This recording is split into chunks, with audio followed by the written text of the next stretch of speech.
This is the stream test for the Board of Commissioners January 6, 2025 meeting.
Well, welcome everyone to the January 6th, 2025 meeting of the Wake County Board of Commissioners.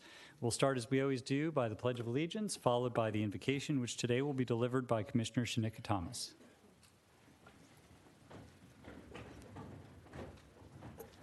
I pledge allegiance to the flag of the United States of America and to the republic for which it stands, one nation, under God, indivisible, with liberty and justice for all. Please join me in an invocation. Any way that you would see fit, I am going to pray. Heavenly Father, as we gather here today at the start of a new year, we thank you for this moment, a time for fresh starts, fresh perspectives, and the opportunity to build new and strengthened relationships. We're grateful for the chance to come together in service to our community, and we ask for your guidance in the work we undertake not only today, but in this entire year ahead. Bless this meeting space with clarity, wisdom, and unity. Help us to approach our discussions with open minds and hearts, embracing challenges as opportunities for growth and innovation. May we listen with compassion, speak with integrity, and act with fairness as we seek to fulfill the needs of those we serve. Lord, may this year be one of renewal and progress for our community. Let our shared efforts bring hope, healing, and prosperity to all. As we dedicate ourselves to this work, may we be reminded of the purpose you have placed before us, to lead with humility, to serve with love, and to work together for a brighter future. We ask all these things in your holy name. Amen. Thank you very much, Commissioner Thomas, for that very thoughtful invocation. We'll move on to our items of business. Our first item of business is the approval of the agenda. Is there a motion to approve the agenda? So moved. Second.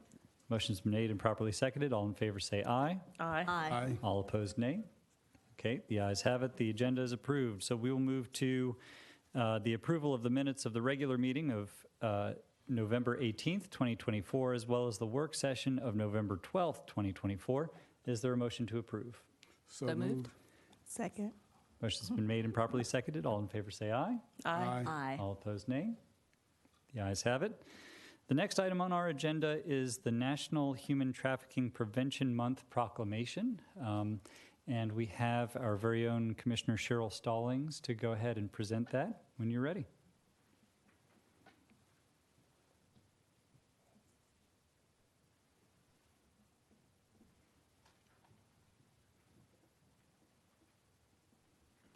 Welcome.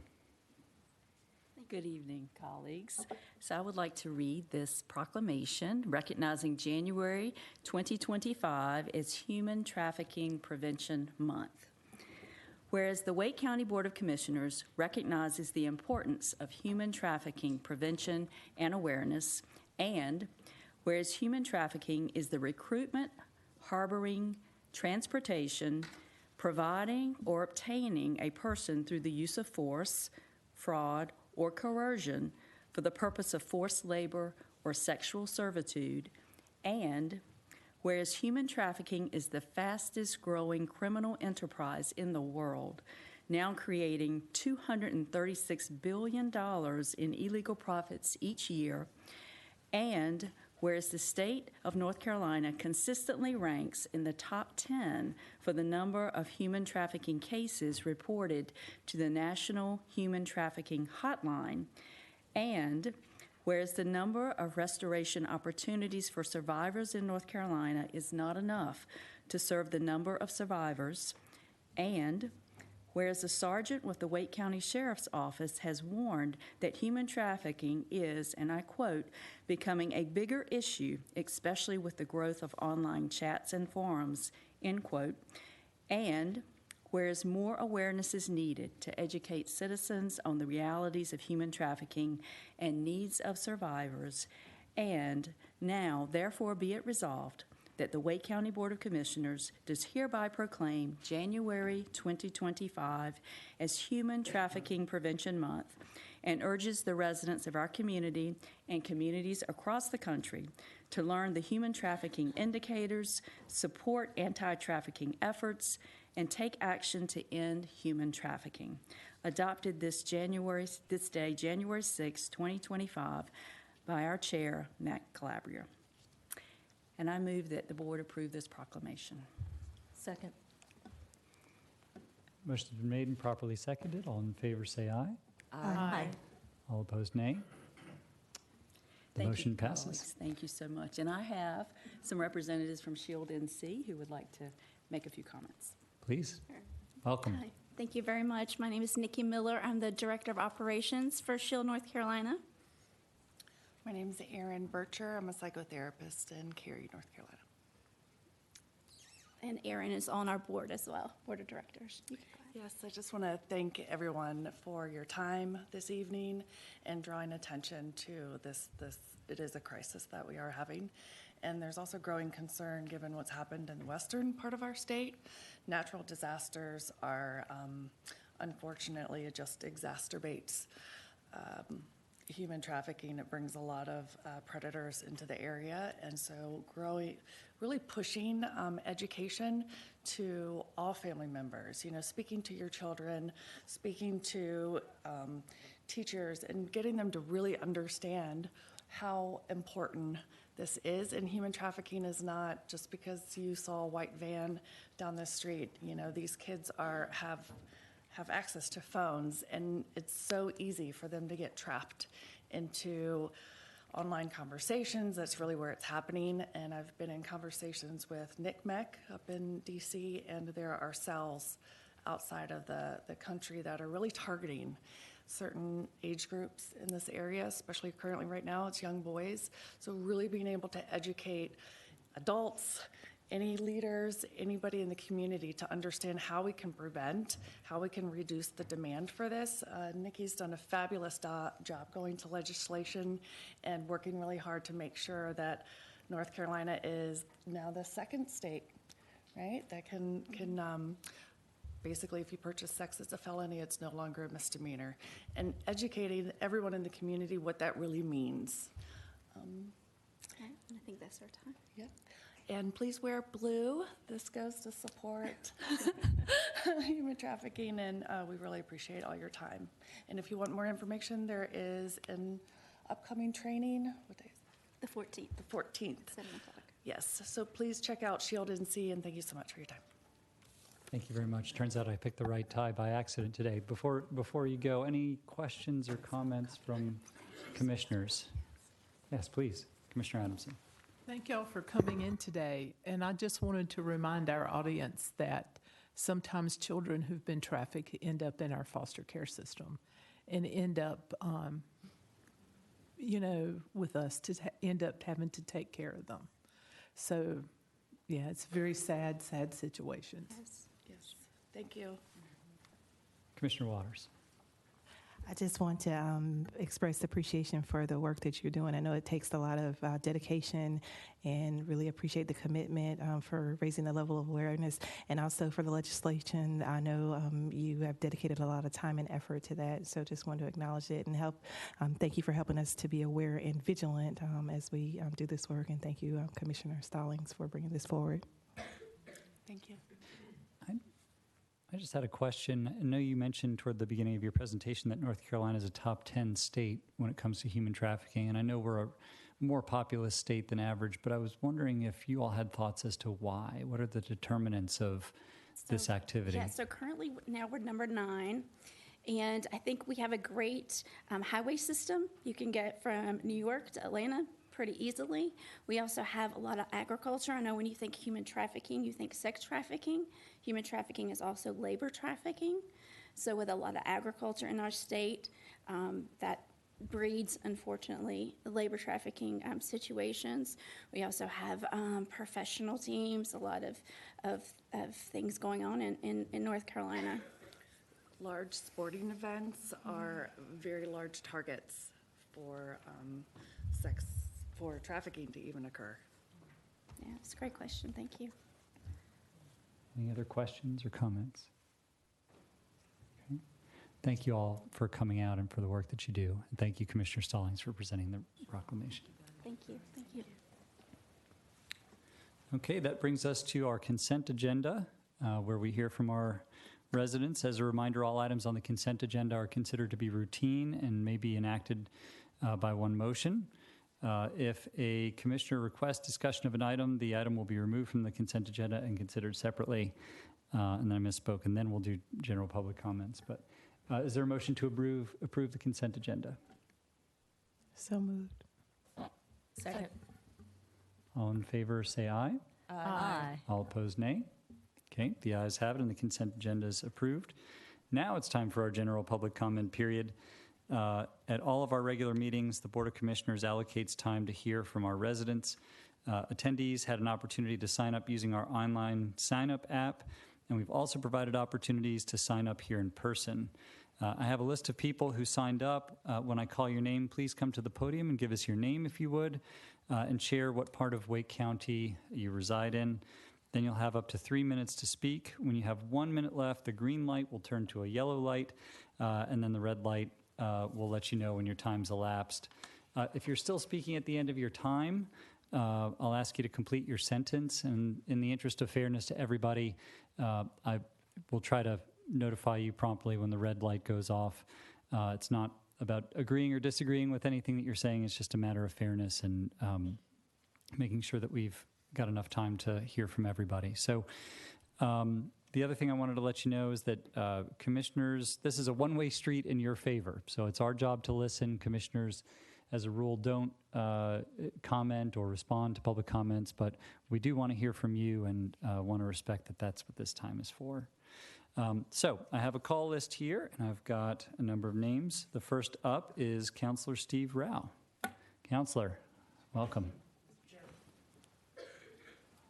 Councilmember Rao, Town of Morrisville. Pleasure to be here today. Happy New Year to everybody. Commissioner Adams, I'm still praying for you and your family. I wanted a chance, today I was going to want to wish you all a Happy New Year. The timer's not going. Sorry. Is it? No. All right, well, I'll just give it a shot here. I think I'm under 3 minutes. I want to wish you all a Happy New Year. And I was going to update you guys on great things going on in Morrisville, which I'll do next time, and I'll send an email. But we've got to break ground on a downtown project, and I've got some insights on economic incentives, some concerns about some of the companies that aren't meeting their performance targets, and also some of the immigrant communities that are affected by skilled immigration. But I want to take the remainder of my time to thank Chair Calabria for his leadership and service to the citizens of Wake County. Chair has been a friend of mine for many years, but he's always put the needs of Wake County residents first. He's a great listener and collaborator. We saw his leadership during the pandemic. He's worked with these commissioners and previous commissioners on affordable housing, on sustainability, economic development, equity. I could go on and on. But you've been an inspiration to many leaders, and you've been an inspiration to me. And I really want to thank you for your service and wish you well as you go serve our governor, which is a great person to work for. And I wanted to end the day with a quote to share with all of you, because I had the honor of working with President Carter at the Carter Center in 1988 when I was at Emory. So I posted a picture of a young Steve Rao, looked a little bit like my son with Jimmy Carter. I had a lot of hair then. And but the president, there was one quote he said, and I wanted to share this with Commissioner Calabria, but all the commissioners, because to me, I think it reflects what you all do every day. It says, "I have one life and one chance to make it count for something. My faith demands that I do whatever I can, wherever I am, whenever I can, for as long as I can, with whatever I have to try to make a difference." So on that note, on the words of our former president, I wish you all the best, and thank you all for doing what our president has laid out for us to do as an example. Thank you. Thank you very much, Counselor. Much appreciated. Okay, next up we have Mr. Roy Woodleaf.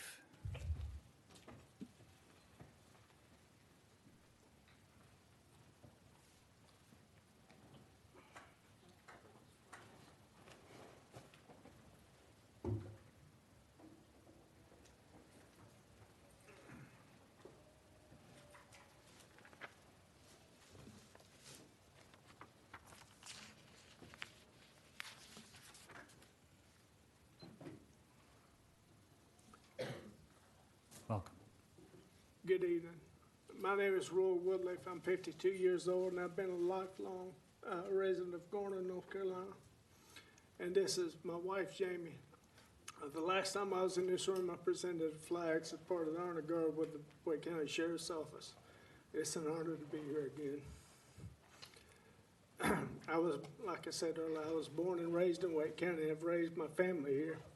I served in the United States Army, which took me out of the country for a few years, but otherwise I've been here my entire life.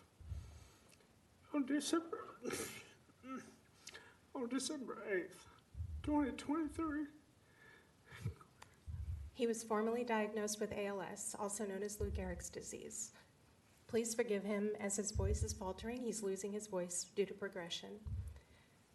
In the span of a little over a year, he's gone from having most use of his hands to having no use at all. He requires meals to be fed to him and a daily caregiver in our home to care for him a few hours a day so that I can work. On March 1st, 2024, he medically retired from the Wake County Sheriff's Office as a sergeant on the Special Response Team. He worked for the Sheriff's Office for just under 20 years, and with his sick leave, he was able to officially retire with 20 years of service. He's here to talk with you about General Statute 143-166.43, separation buyouts for law enforcement officers. This statute gives discretion to the local agency to provide a lump sum separation buyout to a law enforcement officer who leaves employment prior to reaching the officer's eligibility for a separation allowance under this article. The North Carolina Retirement website states, contact your employer for details since your employer is responsible for making all determinations of eligibility and for making these benefit payments when they become payable. Keep going. when I retired, I was told Wake County policy does not give that buyout, although I have not been able to put my finger on that exact policy. I am here to prayerfully ask that you, the Wake County Board of Commissioners, reconsider this stance and accommodate officers with critical or terminal illnesses. If not a full buyout, this could be done with a formula based on years of service and would have little impact on your annual budget. While I have been fortunate that the VA is helping me, others may not be in my position, and that supplement could be a lifeline for them to afford their care, equipment, and other needs during their illness. The lift chair that I sit in and sleep in every day, which I had to purchase, was over $3,000.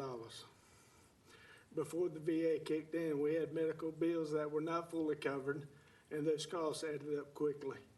While the VA has covered many costs for us, it does not cover everything. This supplement would be useful in so many ways to help lower the burden on the retiree and the family. If I had not been diagnosed with ALS, I would still be working. I do not choose to retire because I wanted to. I had to. I got it. ALS is a fast progressing disease. So if this request does not benefit me, I will help a fellow law enforcement officer in the future. I hope to hear something from you soon. Thank you for giving me this time. Thank you. Thank you very much, Mr. and Mrs. Woodleaf. Appreciate y'all coming today.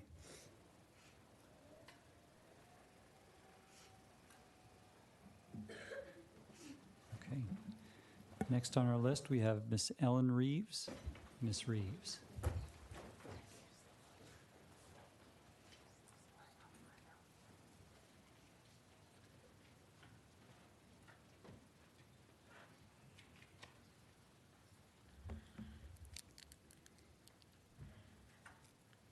I'm Ellen Reeves. I live in Southwest Raleigh near Athens Drive High School. Thank you for listening to me today. And this is in regards to the placement of the Athens Drive Community Library outside its current location, which is in Athens Drive High School. The library serves a large community of diverse people, students, all sorts of families, seniors. It's a wonderful community to live in, all of whom can currently walk, cycle, you can drive, or take public transportation to the library. It's a very convenient library for our neighborhood. I have lived in the community for 38 years and have walked there many times, first with my children and now with my grandchildren, we've attended many, many children's programs and other programs too for adults. We were able to walk to them, which is a wonderful thing to be able to do. Once my children were older, they could walk or ride their bicycles on their own, which is very important for children to do. They would not have been able to do that if the library were, say, on Yates Mill Pond Road, which is, I believe, one of the locations that is being considered for this library. I am in a book club now that meets at the library. I can walk there, or I can drive my car or bicycle if I so choose. It's just easy to get to. My neighbors are also in the book club. So there's a real sense of community in this library. I've met a lot of my good friends there. I've made new friends there through this book club and other programs. A lot of people in the neighborhood go there to meet for meetings, group meetings. Students go there after school. There's an elementary school that close by that the students can walk to. The high school students can go there after school. Groups can gather, and seniors can go there easily too. A lot of seniors use this library. To move this community library out of the community would be a huge loss for our community. Surely there is somewhere close to Athens Drive High School, to its current location, that is available for the new library to be located. Please give this thoughtful consideration. Thank you. Thank you very much, Ms. Reeves. Next up, we have Douglas Reeves.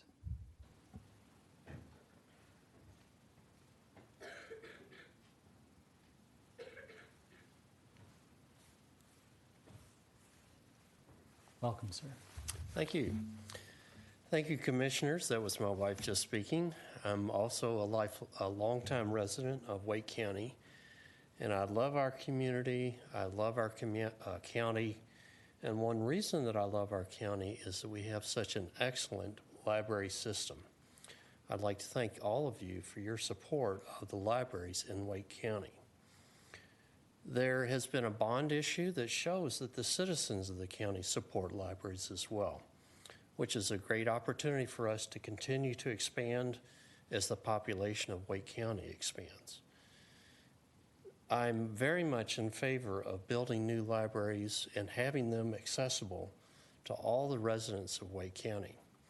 I'm here to speak on behalf of our existing library, Athens Drive Community Library, which is in Athens Drive High School. That location is going to have to close due to other factors, and I certainly understand why those have to take precedence. I very much would like to see the replacement library remain in our community. If you're not familiar with our community, I can tell you it is a very special place. There are many parts of Raleigh that struggle with staying vibrant and staying accessible and representing the best and the widest views in our community. And we've already achieved that. We are noted for being diverse in just about every dimension that you can think of. I'd like to think that we very much deserve having our own library in our community. That doesn't mean we won't make use of the regional libraries. Those are excellent resources. We've used them many times. But the library that's in our community brings us together and helps us make us feel that there's something unique and powerful here that we want to preserve. Thank you again for your support of communities, and I wish you well. Thank you. Thank you very much. Appreciate it. Okay, next up we have Landis Vogler, excuse me. Landis Vogler.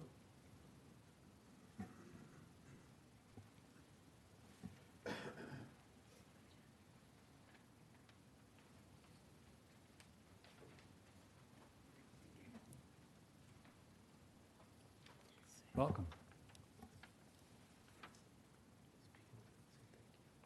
Thank you. Hello, my name is Landis Larry Vogler. I live in Southwest Raleigh. I am 8 years old and I live within walking and biking distance of Athens Drive Community Library. I love to read. I love to wander the library looking for interesting book covers.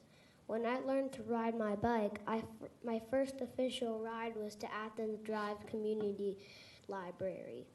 I would like the library to stay close within our neighborhood so when I'm older, it will be easy and safe for me to ride there on my own. Thank you. Thank you very much. Thanks for coming out. Next up, we have Martique Loray.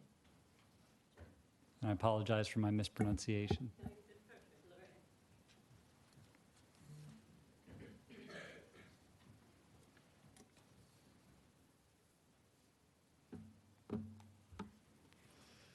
Hello, my name is Martique Loray. I live within the community of the Athens Drive Library. For over 45 years, the Athens Drive Community Library has been located in our neighborhood. Personally, I've greatly enjoyed it. Almost every week, we end up going there for the past 11 years since I've been in the neighborhood. I and many others are very excited about the new freestanding replacement library. The question on all of our minds is, where will it be built? In November, I spoke to the commission expressing my desire for the library to continue to be located within our community and not to be moved to another area. So what are the boundaries of our community? What is the feel of our community, and why should the new library stay within these boundaries? First, the boundaries of our community are roughly situated between Western Boulevard, Gorman Street, Avent Ferry, and Lake Johnson. It's that area there. The feel of our community, apart from the corridors I just mentioned, most of our streets are two-laned and tree-lined with a speed limit of 25 miles per hour.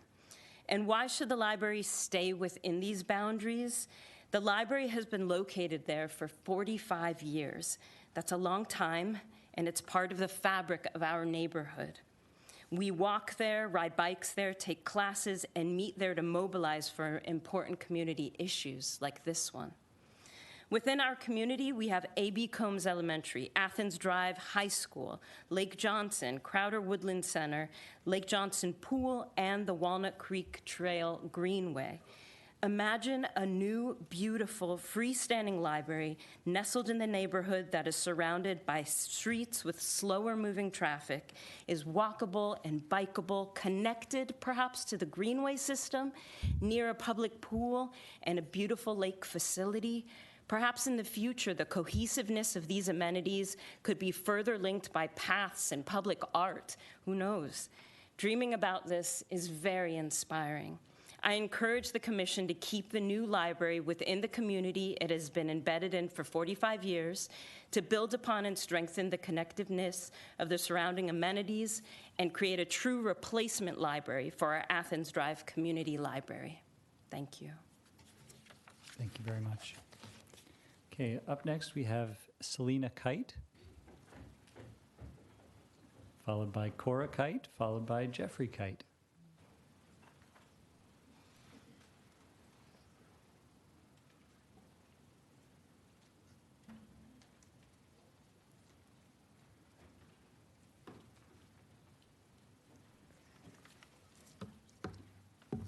Hi, my name is Selena Kite.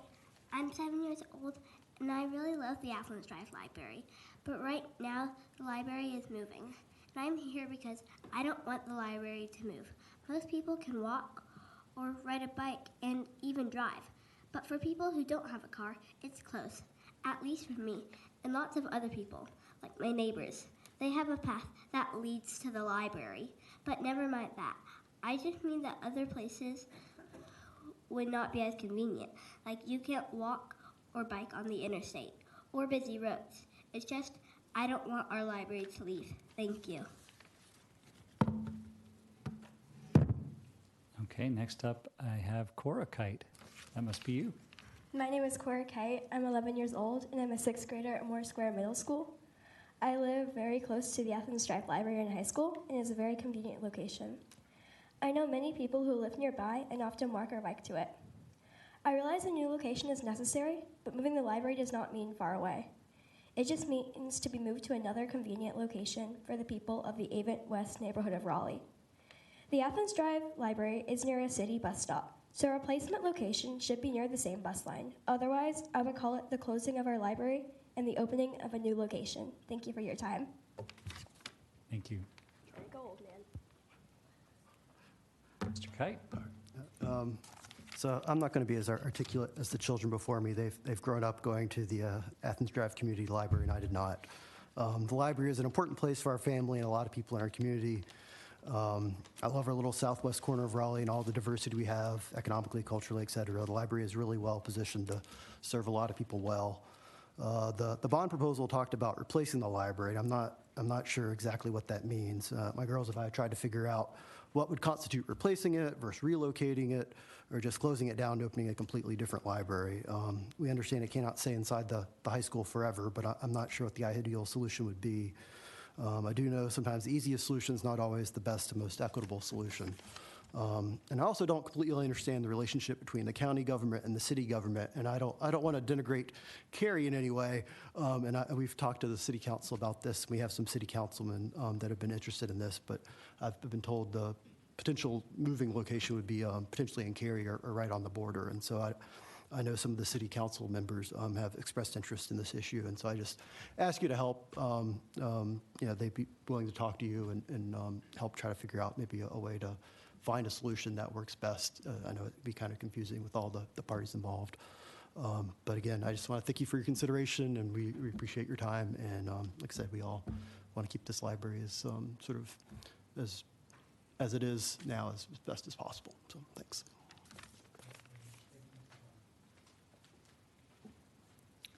Okay, with that, we have concluded this sign-up list for our public comment period. For this meeting, we also provided an opportunity for residents to submit general comments online. This process is handled by our clerk, Ms. Gilliard. Would you kindly share any public comments that we may have received for this meeting?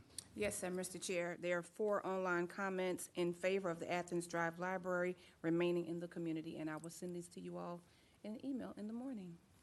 Thank you very much, Madam Clerk. Okay, so that brings us to our regular agenda. There are 3 items on our regular agenda for this evening's meeting. The first concerns a public hearing on a proposed amendment to the comprehensive plan. Akul, welcome. Always good to have you. Good evening, members of the board, and Happy New Year. My name is Akul Nishwal. I'm a planner here at Wake County, and we are here to discuss the adoption, hopefully, of the Western Wake Area Plan, and we'll just get started. Before you today is a request to adopt the Western Wake Area Plan as an amendment to the Wake County Comprehensive Plan, otherwise known as Plan Wake, and amend the development framework map as well. So just to give a little background on how planning works with specifically us in the county, but more also in a broader sense everywhere else. Land use planning documents are typically adopted documents that plans for future growth while ultimately maintaining the resources, environment, and the public health, safety, and welfare of the community. These aren't static documents, they're living documents in that they're supposed to be, they're fluid and dynamic, that they need to change with the times and as we see fit. Our former plan was adopted back in 1997, and it was a 2-year process and ultimately adopted in 1999. A lot of things have changed since then, and so when we adopted our new plan in 2021, a lot of the policies that we had in our former plan needed to be updated. As you can imagine, back then, that was a time when there was not a lot of growth in Wake County, and then obviously fast forward to now, that's obviously not the case. So some of the things that we had to do to invite that growth or kind of maintain it or regulate it had to be changed, and that was a result of 2-year process and adoption known as Plan Wake. Within the larger area, within the larger land use plan, we have smaller area land use plans. Currently, and we are in the process of updating those, but there were 5 previous plans. These were localized plans with municipal and public support and input. As we continue to update these, the areas that we have not gone to yet are still the governing documents. One of the biggest kind of things that we also are attempting to tackle with this new set of area plans is that Falls Lake was not part of any area land use plan previously. So these are the updated area plan geographies. There are 7 in total. We have completed Lower Swift Creek, Middle Creek, Lower Neuse, and hopefully Western Awake will be adopted tonight. But we still have a lot left to go. These are pretty complicated plans, but more so, it takes a lot of effort to just make sure that we're getting it right, and we'll talk about that in a few slides. But the public input that we receive is really imperative to the ultimate plan itself. Side by side of the old Southwest Wake area plan that this Western Wake plan would ultimately replace, the biggest difference is the smaller geography that you see that we now have. With municipal growth and annexations that's been happening over the last 15, 20 years, our jurisdiction in Wake County is just smaller. That's a function of voluntary annexation by property owners into municipalities, but it's also something that we've been working hard with our municipal partners to work on, is to make sure that growth that's happening is happening within the county, within the municipalities, as opposed to out in the county where there's a lot of undeveloped land. But again, we need to strike a balance, right? And that's what our job is in the planning department. Overview, so the area that we're looking at is just 43 square miles, but it's over 27,000 acres. We border Cary, Apex, Holly Springs, and Fuquay. We have, and then Chatham County is to the west of us as well. Harris Lake and the Sharon Harris nuclear power plant are really big landmarks in this part of the county. Talking about existing conditions, these are 2 charts that I think are really kind of interesting and just kind of show a nice little snapshot of this community that we're working in here in Western Wake. If you look at the 2014, the first chart, 2014 and 2024 numbers, I really want you to look at the total occupied units there on the right-hand side. This is a 10-year difference from 2014 to 2024. There's only a gain of just over 100 units in this area. So what we wanted to do is, because it's hard to compare 2 different areas that are different sizes and different shapes. So what we wanted to see is the area that we're working at in Western Wake right now, what did that look like in 2014? And so in this area itself, there was only a gain of 100 residential units, which I think if you look at anywhere in Wake County, that's not how it goes. That's not the numbers that we've been seeing in the last few years in terms of growth. And then that's kind of just underscored in the bottom chart. The population estimate for these 2 areas from 2014 to 2024 only went over by about 30 people. So in this area of Western Wake, there isn't a lot of development happening, if at all. So the subdivisions that are there currently, they're pretty established, right? Those aren't going to get any more dense. Really the areas that we're focusing on for these plans, and really all the plans that we're working on, are those large tracts of land that have historically been used for farming and agriculture. A lot of folks just refer to them as undeveloped, but part of our planning process is we're trying to spin that name a little bit and how that's viewed in our county and in our community as not just undeveloped, but actual working economic engines in farms. So it's something that we're working to change slowly. We've been working with a lot of our partners in Wake County, Soil and Water Conservation Districts especially, to kind of mobilize the agricultural community to make sure that their voices are being heard in this planning process. Race and ethnicity, a little breakdown here of the community as well. There's a big change, a big growth in the Asian population in this part of the county. And then 2 or more races saw a large change between 2010 and 2020. You'll see a decrease in the black and white population as well.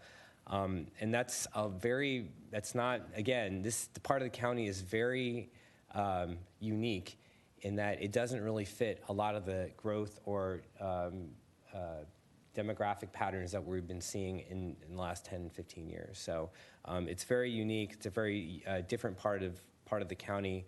One thing I think that a big factor in that are just the physical constraints of this area. If you have the county line on one side, you have the lake on the other side, and then you have municipal growth kind of coming in. And that's where we're seeing the pressure from the eastern side. And our communities that we spoke to are letting us know that that's an issue. And again, we've been working with them. But there just isn't a lot of open area here that developers want to invest in, like you might see in Willow Springs or the eastern part of the county. It's just very geographically constrained, which is, again, a kind of, I think, indicative of why we're seeing these numbers. So social equity is something that we looked at as well. If you all might be familiar with the social equity atlas that we have on our webpage. They take various factors and drill them down and make them, just kind of give them a little bit more of a, like a digestible metric. So for community vulnerability, we look at 5 different factors: unemployment, age dependency, educational attainment, housing vacancy, and poverty level. And then economic health, we look at median household income, food stamps, rent or home mortgage greater than 30%, and then persons living below the federal poverty level. So this is what that looks like. And on the left-hand map, you'll see the red is more vulnerable, and same with the right-hand map. And one of the interesting things about this, and it's actually, this is one of the areas where it's very similar to the rest of the county. For vulnerability, the age dependency is really one of the driving factors in this part of the county for that vulnerable population. So if you're either under 18 or over 65, that's what's driving that. And in this case, that's kind of what you're seeing here. I will add a caveat, though. That area along Sharon Harris Lake and Harnett County, it's very sparsely populated. So these are large geographic areas with very few people, so that tends to skew the data a little bit, but that's still not to take away some of these issues that we're seeing, right? Like the areas farther north are much more densely populated, right? And so these issues are still existing, but they're not that much. They're not causing the numbers to skew that much either way. Same with economic health. Really, and this is not unique to this part of the county, but the percentage of your income that you're spending on either your rent or your mortgage is greater than 30% is really the driving factor. So housing affordability, Chair Calabria, as you're very familiar with, is one of the biggest factors of any community being economically unhealthy. That's really just what's causing it. And if you add transportation on the other side of that as well, I mean, basically more than 50% of your income is being spent on housing and transportation. So we're seeing that in not just here, but just all in all parts of the county. And we're trying to use this plan to kind of highlight some of those things. But I think in the plans going forward, we're going to try to set some more policy within the land use plan to see if we can kind of establish a few more things within the document as well. So, in terms of current land use, you'll see that we've kind of broken down this. It's not sometimes zoning. If you look at a zoning map, it's not really indicative of how the land is being used, right? So we like to kind of see we like to see this map, and we've done it for our past few land use plans, is to see exactly how that land is being used, regardless of how it's zoned. So for the blue, it's we considered it civic or institutional if it's by a government entity, NCDOT, the county, city or a municipality owns it. In this case, the largest landowner is Duke Energy, and they own all that land around the lake, and that's for the plant as well. The other large property owner is the Army Corps of Engineers, and they own a lot of they own and operate around the floodplain for the Jordan Reservoir. And so really the institutional land use is really the prevailing land use, but then you do see pockets of yellow, and that's residential, especially on US 1. And those are those established subdivisions that I was referring to earlier. But really, like as I said before, the real focal point for these plans are those green areas. Forestry, ag, and horticulture are really what we're trying to focus and make sure that the owners of those properties are understanding of, and we're understanding of what their intentions are long term. And you'll see that in our land use plan recommendations that we have later on. But identifying how these plans, if you look at a zoning map, they're all residential, and that doesn't really tell us anything. But this gives us an idea of exactly, just a little bit more insight on how this land is being used. In terms of agriculture, there is a lot of prime soils in this part of the county, and it's something that, again, we're working with Soil and Water Conservation District to make sure that those farms that have this prime soil that is so important and valuable to cultivating crops is protected, or at least supported. On the right, you see kind of the overlap of those current land uses of ag, forestry, and horticulture, and then with the and how they relate to the voluntary agricultural districts, which is a program that we operate. So one of the things that we're trying to do as well is identify these landowners and put them in contact with resources such as Soil and Water Conservation District to make sure that they want to keep farming their land, and they are finding that it is not as easy to do so as it was before, that we can direct them to resources, programs to support them, grants, things like that, within the partners that we have in the county. So that's another kind of object of this land use plan. In terms of community engagement, we did not skimp on this. We had a webpage, social media. We had a story map on our webpage. We had multiple interactive maps where folks come in, see the area on a map, and make comments on things they would like to see, they liked, or they would like to keep. We had surveys that asked questions about what they like about their community, what they would like to see improved, things like that. We had road signs peppered throughout the area plan boundary. We had email listservs that we are continuing to grow. We had a virtual community meeting back in May 21st of last year, and we had 2 in-person community meetings. The first was on June 12th at the New Hill Community Center, and then we had our second one on September 11th at the White Oak Foundation, and both were very well attended, and we were very happy with it. In fact, it's one of the things that we're getting back to getting used to doing after the pandemic is actually going out and talking to people, which is, I feel like, something that we just, it's just everything's virtual, everything can be done on your phone. But honestly, like some of the conversations that you have, and it doesn't even have to be about this land use plan. Honestly, it can just be about what's going on with them or the things that they're dealing with, and it can open our eyes as planners into some of the other things that are happening that these land use plans can affect. So really, it's one of my favorite parts of this job is going out and having those conversations with folks. And honestly, sometimes it's not always what you want to hear, but being open-minded and listening is really just one of those nice perks of the job.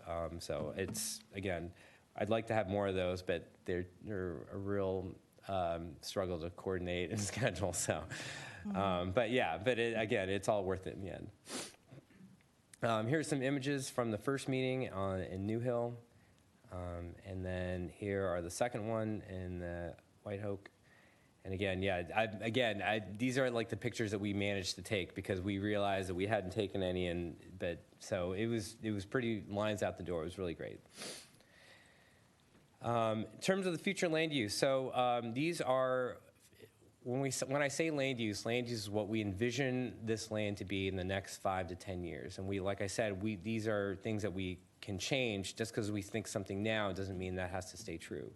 So for us, we established a utility/conservation land use for the Duke Energy and Army Corps of Engineer property. and we lowered residential density of what we want to see in some of these neighborhoods. So even though they're zoned R10 or R30, we want a lot of the feedback that we got from this community that they wanted to lower even more, or what the zoning was. So what they don't want to see is someone coming in and rezoning that land in their neighborhood and making it higher density than what they currently have. So our land use proposal is to make it lower than is currently there, which is typically not what we do, but it's something that we wanted to make sure that we got right in the eyes of the community, and that's specifically in Friendship and New Hill. We also adjusted our development framework map as that was part of Plan Wake to account for this kind of lower density, and so I'll talk about in a couple slides. There are 2 multi-use districts. These are formerly called activity centers. These are where we allow or would like to see non-residential development supported. The main one is on Old US 1 and the Chatham County line. It's the I've been to like so many Santa trains this last holiday, and I want to. It's the NC Railway Museum. So I'm trying to get. There's so many train museums, I feel like, in North Carolina, which is really great. But we have had conversations with them about ways for them to expand their property and the programs that they're doing. And there's a transportation aspect in there as well, and that I'll talk about. But so yeah, this is what we have proposed, and our residents in New Hill and Friendship seem to be supportive of it. Oh, the other thing I would like to highlight are the green agricultural land uses. So those are places where we had those conversations with our agriculture community members and made sure that they wanted to see if they wanted to keep on farming this property.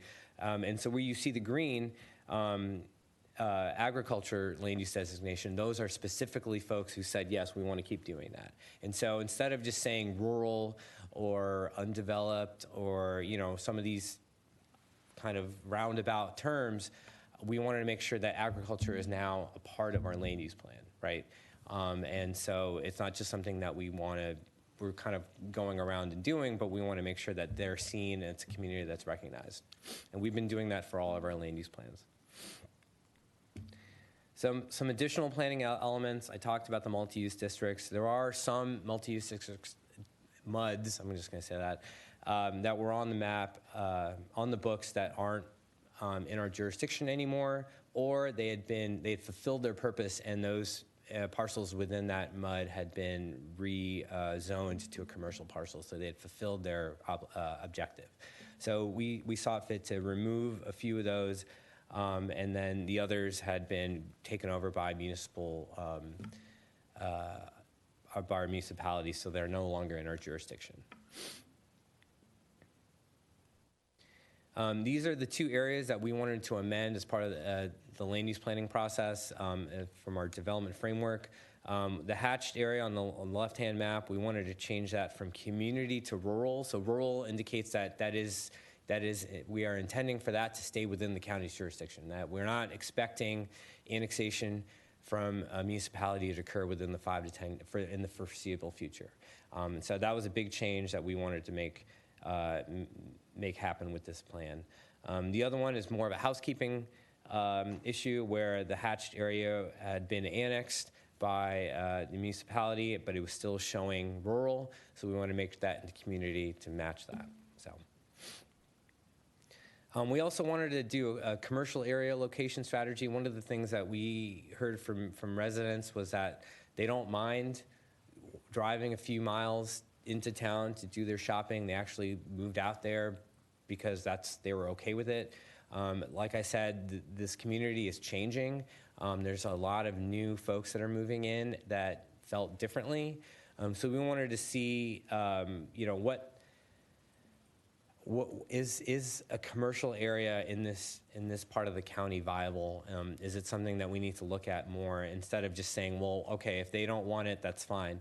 But we wanted to see, these are all the different commercial areas that are in the area within, 1, 2, 3, 4, 5 miles. So it's not, and honestly, once you get out to 5 miles, those areas are very low, like not very populated. And those are the folks that we heard that they're happy to live where they are in order to drive 10, 15 minutes to get their groceries. So it's something that we're going to continue to look at as the population changes. And again, like that's why these are our fluid documents. So if we see that, okay, we missed the ball on this, or we need to make an amendment, or we need to look at some other areas within this part of the county for more commercial areas, we can do that. But we didn't want to just take it at people's word. We wanted to actually look at the data and see where things were in reality. We also looked at the Greenway and Walkability Network in terms of side paths and greenways. We have a great greenway system. We want to kind of keep that momentum going. And so we took a stab at connecting some of these greenways in this part of the county. So that's what you have here. And there's a table that breaks down each of these legs in terms of where they can connect to and where they would ultimately lead. We did receive some feedback from the town of Apex, the New Hope Valley, that's what it is, New Hope Valley Railroad. And then the New Hill Friendship Community as well, just kind of, so the town of Apex had some comments on some of our land use designations. And I will talk about a plan that is happening as well on their end that we had comments as well. And so one of the things that we try to keep everyone in the loop in terms of our municipal partners, but just how it works with how we operate in the county with not having water and sewer, and then they operate a little bit differently and having a little bit more density to offer folks. There are certain things that we're just not going to see eye to eye on, and in the part of the New Hill and Friendship Community, we did not necessarily agree on some of the land use designations that both of us had in our respective plans. But other than that, there was no like, oh, we need to have you change this or anything like that. It was just more of a comment. The New Hope Valley Railroad didn't want to make one small change to one of our greenways to make sure that they are looking to reacquire a stretch that extends from the ATT trail south. Their hope is to reacquire that right-of-way, the rail right-of-way, to connect it to their railroad, so it could be a longer. They could have their railroad museum connect to the end of the ATT, and then it would be more of a multimodal, transportation network. Ultimately, they want to have a greenway or a railway extend out into the lake and to Harris Park, but that's a whole kind of other thing. But it was just a small edit that they asked us to make in that table. And then the community email that we received was just asking about the process that we had, about the adoption process of going to the planning board and board of commissioners. I was able to answer those questions, but I have not heard back. Like I said, the town of Apex did have a plan going on in the Friendship and New Hill communities, and they had gotten started right before we did. So it was great help to us because it really mobilized that community and engaged them. And when we came to them, they were ready to give us their opinions and input, and it was great because they were already kind of knowledgeable about the process in terms of the Apex side, and they were able to transfer that over to us, and we were able to harness a lot of that energy. It was really, really great. Their plan has been adopted. And it's on their website, and I suggest everyone go take a look at it if you're able to. But they have it was more of a transportation aspect to their plan, and so making some more connections between US 1 and 1, and just making sure that these areas are connected. So our staff findings: the Western Wake Area Plan is consistent with the goals of the envision set forth in Plan Wake. The Western Wake Area Plan received input from residents, municipal partners, and stakeholders. And third, the Western Wake Area Plan provides an update to the existing area land use plan policies, development framework map, and land use designations. I will then leave it for public comments.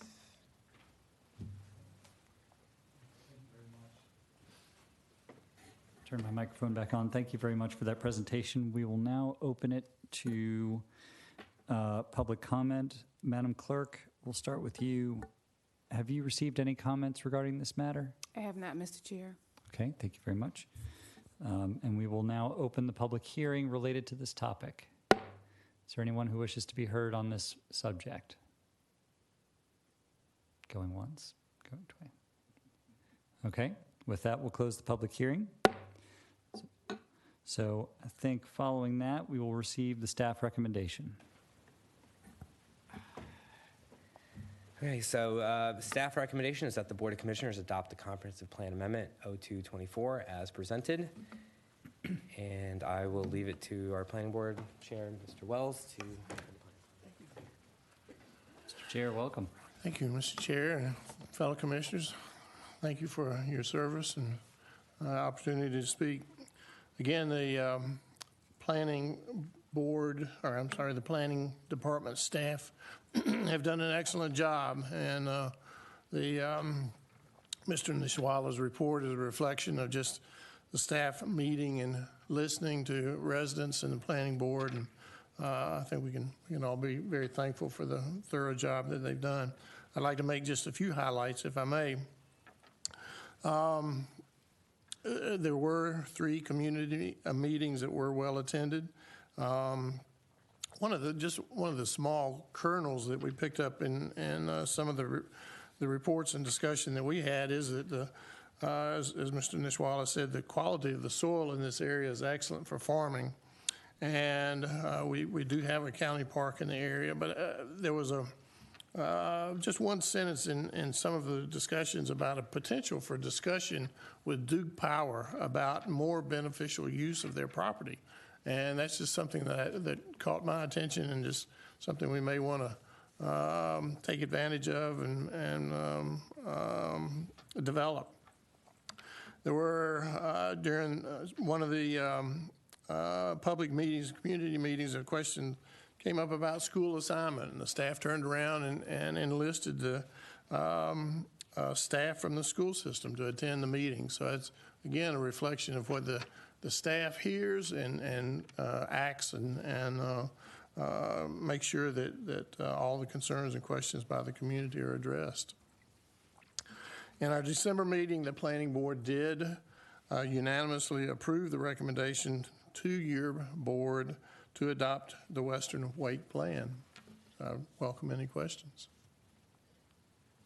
Okay, thank you very much. We will now open it to commissioners who may have questions or comments. Commissioners. Okay, we'll start with Commissioner Evans, and then we'll go to Commissioner Stallings. And this would be as much for staff as anyone. You know, at this particular time in Wake County's explosive growth overall in the county, it wouldn't be expected that we would lower density standards anywhere. So I heard you mention that, you know, there was areas down in this part where the revisions will request actually lower density. And so I'm trying to understand that, and you know, I understood that you said that some of that community asked for that, but beyond that, why does that make sense? Does that make sense based on the information that you told us at the beginning with the physical constraints around the area and it not likely being as attractive for the more traditional type of neighborhoods in Wake County? Or just trying to understand that, you know, it's a different thing than I would have expected in an update at this point in time in Wake County.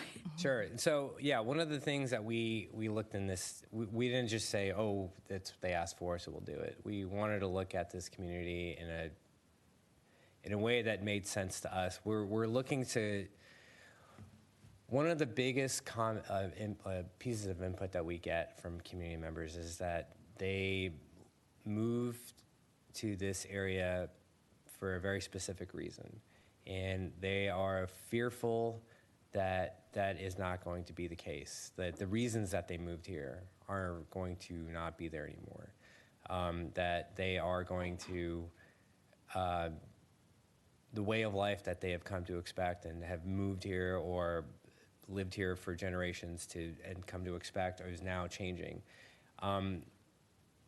As planners, one of the things that we have to think about as well is not just saying, oh, well, we have all these people coming in, we have all this land, so we need to allow that to happen or make it easier for all those things to happen. Some part of our job as well is to recognize where there are communities or areas of the county in our jurisdiction that we do not expect to see growth happen. And in our conversations with municipalities, that's the case, right? They don't always see a need to grow in certain areas, or it's not viable to grow in certain areas because of the soil or availability of water and sewer. So for us, kind of defining that in a land use plan makes sense, right? We don't want to just say, oh, well, it's, like I said before, we don't want to think of it, this is just an undeveloped place, but also the area that we recommended to lower the density, what we recommend is actually matching what they currently have, right? And the thing is, we're not rezoning the property. The properties, that area is still going to be R30.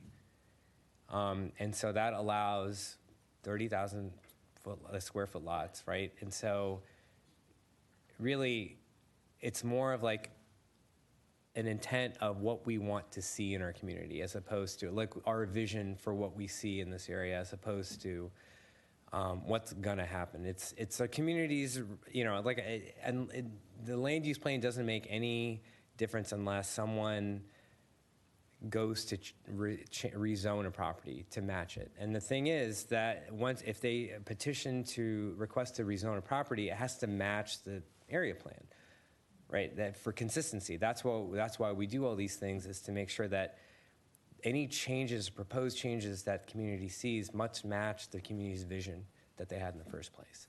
And then if they see that that's not the case anymore, they have to make a request to change the area plan as well. So there's a public hearing that's involved in that. So it's more of just establishing what we think is important. That's kind of why we're doing this agricultural land use as well. That's not something that we did 20, 30 years ago. It's not even something that we thought about doing 20, 30 years ago. We're trying to keep that momentum going with our plans, but we're also laying the groundwork for making more substantive changes in terms of zoning or land use or ordinances. So that's what we're doing. But hopefully that answered your question. Well, yes. I mean, I appreciate that it sounds like the staff is trying to be very thoughtful about what makes sense in this particular area, and it's not a one-size-fits-all across the county. But it is just sort of unusual that at this point in I agree. time we would. I agree. This plan has been has bucked the trend in almost every way. But thanks for that clarification. Yes, ma'am. Okay, we've got Commissioner Stallings, then Commissioner Waters. I just want to thank you so much for the comprehensive presentation and the comprehensive work. And I think you've nailed it, because I represent this part of the county. And you are so right. These people were engaged to begin with the town of Apex. And I was able to get to a couple of the meetings at the community center at New Hill and White Oak. And really, it was very well done. I really appreciate the staff. There was a lot of staff there answering questions, and the community was very engaged. So I know it took time and energy and evening time, but I really appreciate it, because I know the residents really appreciated it. And I think and with your engagement, I think you've really heard the residents, and I think they really appreciate that. So I think this fits perfectly for what they are asking for. And I really appreciate thinking about using the words on the land use map about farmland. And I wanted to ask also, will there be designations on the land use map for forestry and horticulture as well? So that fits under the ag So it's umbrella. all there, okay. I think that's important, because I think underdeveloped implies underutilized, Correct. which is not the case. Exactly. Which is not the case at all. And I wanted to ask, compared to the last time this was updated, has there been farmland loss in that area? yeah. Yeah, I figured there had been. Do you have any idea what? I mean, a bit like I was saying before, if you look at the growth and the increase in housing, it's not as bad as it is in some other parts of the county, right? And so you have large tracts that are still in operation, especially in the southern part of the county, of this part of the area plan, that are still in operation, still being used. I'm not going to say there hasn't been any land loss, but it's not to the extent that we've seen in other parts of the county. And so we're trying to kind of keep that as it is, as much as we can. like I said, and one of the is one of the funny things about this plan was that Soil and Water Conservation District, they didn't have as strong a relationship in this part of the county as they've had in others, just because of the issues that those other parts are facing. They haven't needed to, but we were able to use this opportunity. Like I said, every one of our meetings was attended by Soil and Water Conservation District, Affordable Housing, and Parks and Rec. And we invited schools to show up as well on the last minute. But it's for us to be able to look, hey, we're having these conversations. We're not the best people to talk about this. They're right here. And so we're trying to like bridge that gap. And instead of having them call a number on Monday or whatever, or, schedule something, you can talk to someone right there. And so getting them involved with the Voluntary Ag District, getting them involved in the Farmland Preservation Program, these are things that are like most folks don't know about in that community. And so for us to be able to do that was a big part of that. Thank you so much. Do you think those connections were made, or is there a need absolutely, yeah. Is there a need for more community Oh, I engagement? mean, we're always ready for more. But I mean, if you know Teresa Furr, you know there's some community, there are some Indeed. there are some connections made. Yes, I'm really glad those connections were made so we can support those farmers in that area. It's so important. And then lastly, I don't know if you're prepared to talk about this, but one of you mentioned about talking to Duke about maybe property there. What might that look like? Any thoughts there? No, that is something that has been kind of that was mentioned, but we have not broached that yet. Okay. We did have a conversation at the beginning of this process just to inform them of what was going on, but they they have no intention of kind of doing anything that's property other than what it is. They want to keep it because they have future growth aspirations and they need that buffer area, and so that's not something that they are that we had to talk with them. I mean, Harris, one of our parks, Harris Lake Park, is within that area, so it's not unheard of that a different use could be made in the property that they own. So, like that, I think that's an example of them being open to something like this. So I'm sure they would be willing to talk about it, but we have not had that conversation yet. Okay, well, thank you so much. And Mr. Chair, I'm happy to make a motion when that time is appropriate. Duly noted. Thank you, ma'am. We've got Commissioner Waters, and then we'll go to Commissioner Adamson, and then Commissioner Mile. Well, I echo Commissioner Stallings' appreciation for the work and attention to community engagement. It's just really stellar. All my questions have been asked and answered, so thank you. Thank you very much, Commissioner Waters. Commissioner Adamson, then Vice Chair Mile. Thank you for bringing this forward. Of the farmers' reaction to this is it's a pretty good plan. So I guess that's acceptable, and thank you for all your work. I know this is a lot of work. Thank you. And this is a little bit off topic, and Sure. if you need to bring an answer back later, that's fine. Okay. The current biggest complaint I hear from farmers is if there's land that borders their land, and there's zoning permitting process starts, they're not aware of it until it's pretty much finished. And of course, when a farmer has development on one of their borders, it causes, it can cause a lot of havoc. So is there any way earlier in the process to notify the farmer, if it's a bona fide farm, that a development is coming and the process has started? That's a really good question, Commissioner. We did include soil and water early on in our development review process. We started that about 1.5 years, 2 years ago. So when we have an initial application come in, before our staff even reviews it, we are sharing it with soil and water for their review for, say, proximity to a voluntary ag district, proximity to a bona fide farm, and gathering any input that they have or concerns that they may have. So they are now engaged early on in the process. We also, and this board adopted, a tool within the Unified Development Ordinance that says that if the development is adjacent to a voluntary ag district or enhanced VAD, that there's a conversation with the developer, the farmer, staff, to talk about accommodations that could be made. We didn't put any specific tools in there or required buffers, but just that a conversation is had of what accommodations could be made to help buffer between the two adjacent uses. Thank you very much for that. All right. Okay, Vice Chair Mile, then Commissioner Thomas. Well, first of all, thank you guys so much for, excuse me, for bringing this again before the board.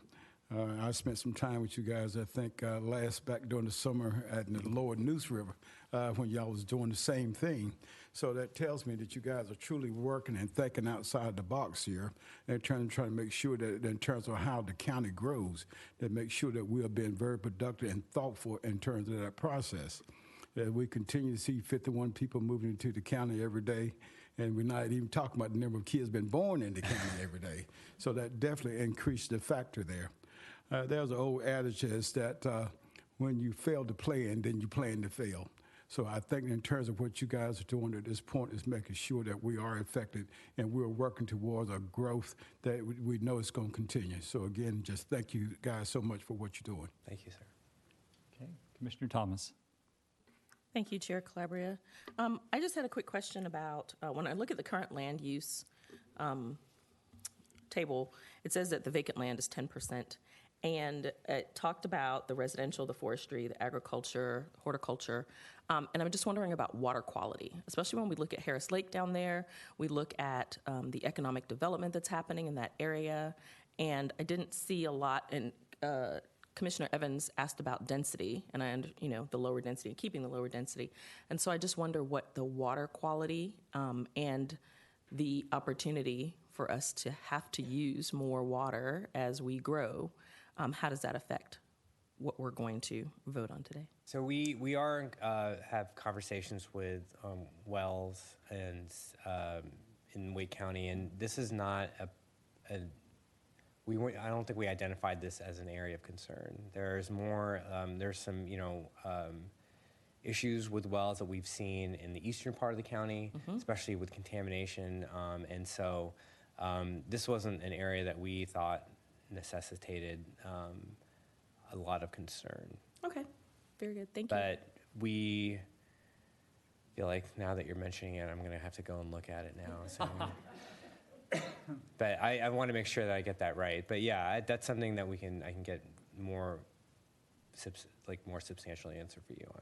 Very good. Yeah, Thank you so much. Thank you. Other comments or questions? I know we've got the motion. You got one more question? Go for it. Tim, I think this is maybe for you. You may want to come back, sorry. As sort of a follow-up to what Commissioner Adamson was asking about the conversations between farmers and developers when development is maybe coming.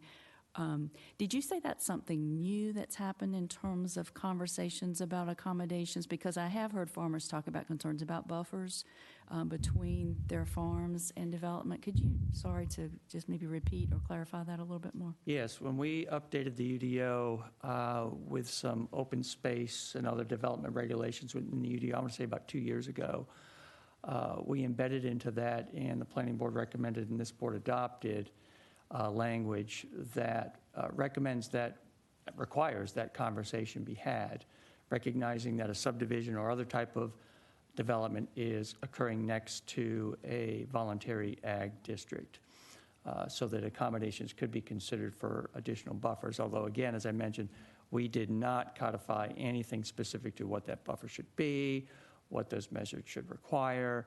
It was just that a conversation be had.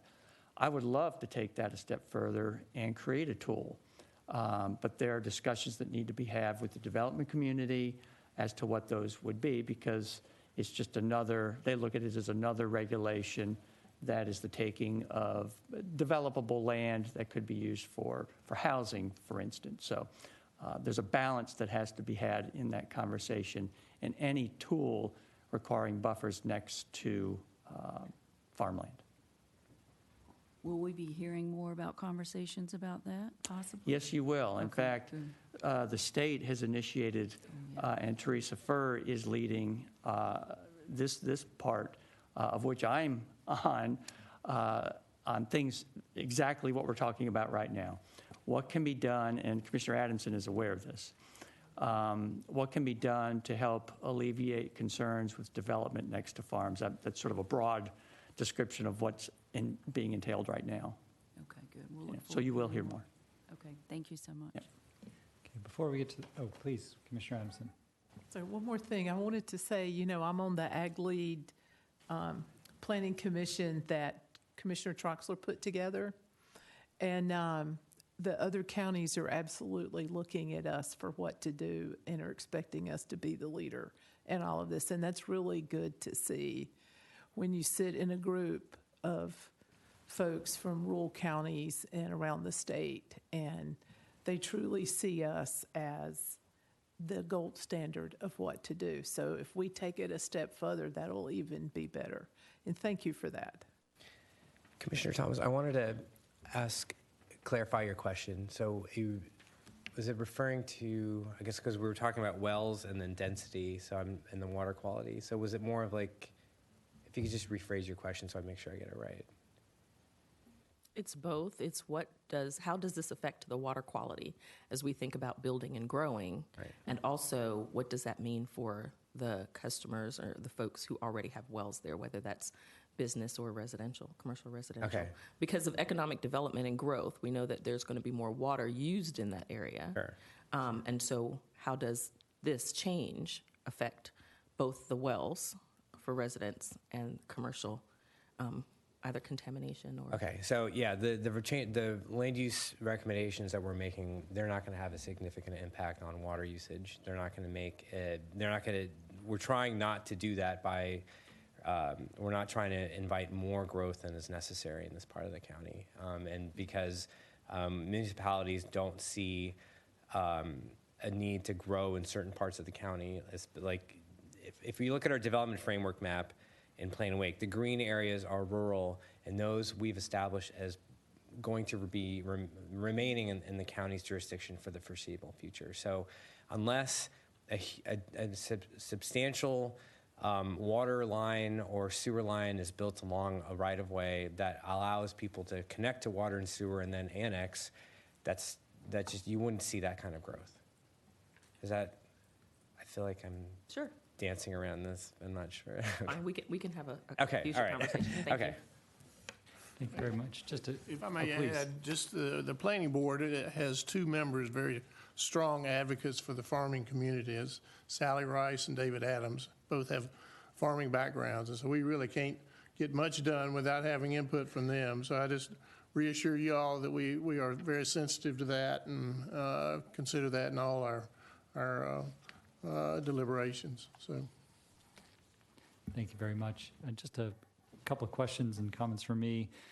First, I saw the Greenway and Walkability Network analysis that you did. Mm-hmm. I saw that there are some proposed, it says county proposed trails, both street side and creek side, that go outside of the borders of the county. Are those potential partnerships with other counties? How does that work? Yeah, those are just pie in the sky things that we were trying to see, but we're also not just throwing them out there. We're using existing greenways in those parts of the county to make sure that those would be connected. Gotcha. And has an analysis like what we see here been done for the entire county jurisdiction? I mean, we do have a greenway master plan. Yeah. So, but this is a little bit more deeper dive into some of these networks. Okay. That's great. Thank you. So I agree with the tenor of what my colleagues have shared, and I agree with the ultimate decision that you're proposing here. It's my recollection that we established a policy a while back of driving development toward the municipalities. Is that right? That's correct. And I would imagine that that's kind of consistent with some of the things that you've been talking about in terms of the area plans. Is that? That's absolutely. We're trying to reinforce those areas, and again, our amendments to the land use plan are underscoring those things. Where we're saying, okay, this area, we had initially when we did Plain Wake, we envisioned that being part of the municipality or being annexed in a few number of years, but now we see that that's not the case. So we want to make that amendment and make sure that okay, we're going to establish that as rural because we got that wrong or we needed to amend it. That's what we're, another aspect of these area plans is to refine Plain Wake as it needs to be.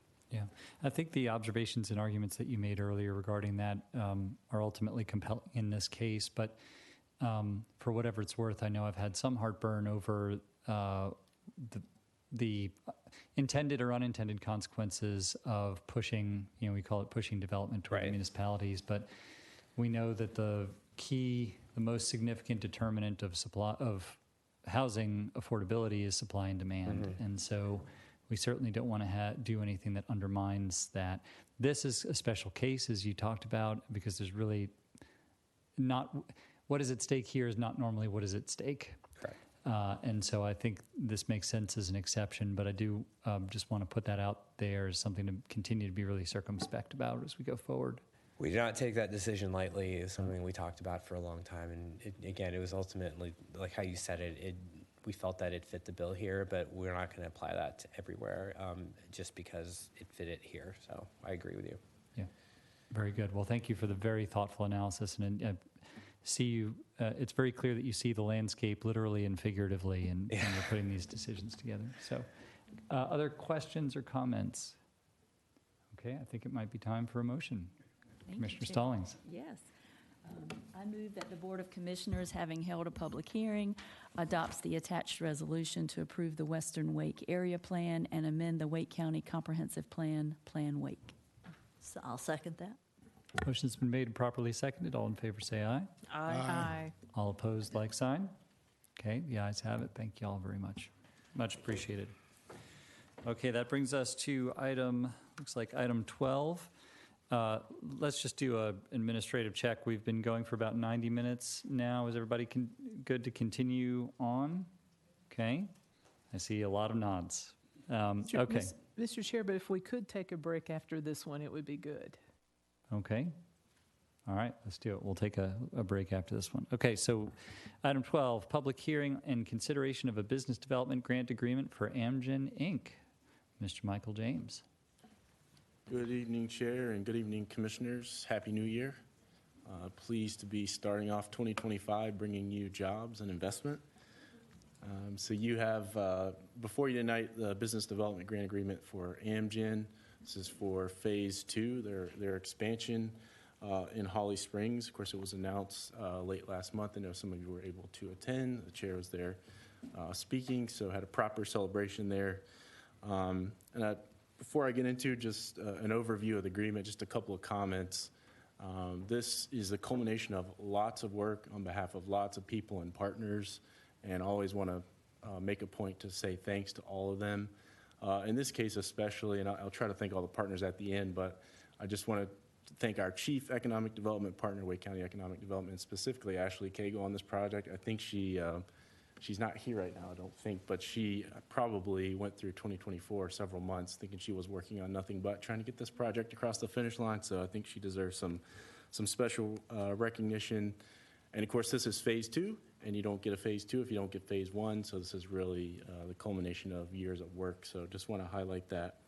It's always good to welcome new companies to Wake County, but I think it means even more when it's a company that is here and has had a good experience and has options to go elsewhere, but they choose to be here. I think it's testament to the work that you all do to make this a great place to live and a great place for business and the talent that we have here. So I just wanted to highlight that before I get into it.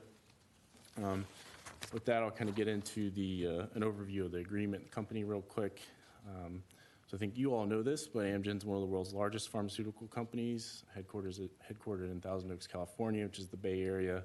They manufacture medicines to treat cancer, heart disease, osteoporosis, and other diseases. They're actually one of the 30 companies that comprise the Dow Jones Industrial Average.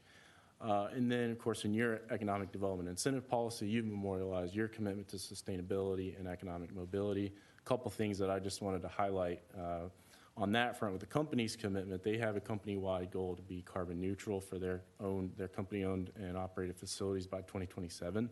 So a really aggressive goal there that they're committed to.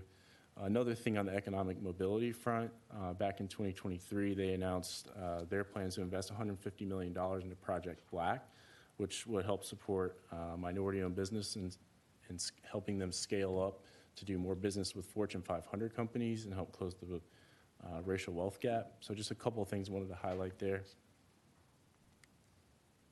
Zooming in a little bit to the Holly Springs site. So we talked about Phase 1. That was announced back in 2021. That was a $550 million initial investment at the site and over 350 jobs. Construction on that is underway and nearing completion. Phase 2 will expand their facilities there and their manufacturing capacity to meet their projected demand from their customers. And that's a $1 billion expansion plan for the company and over about 370 jobs.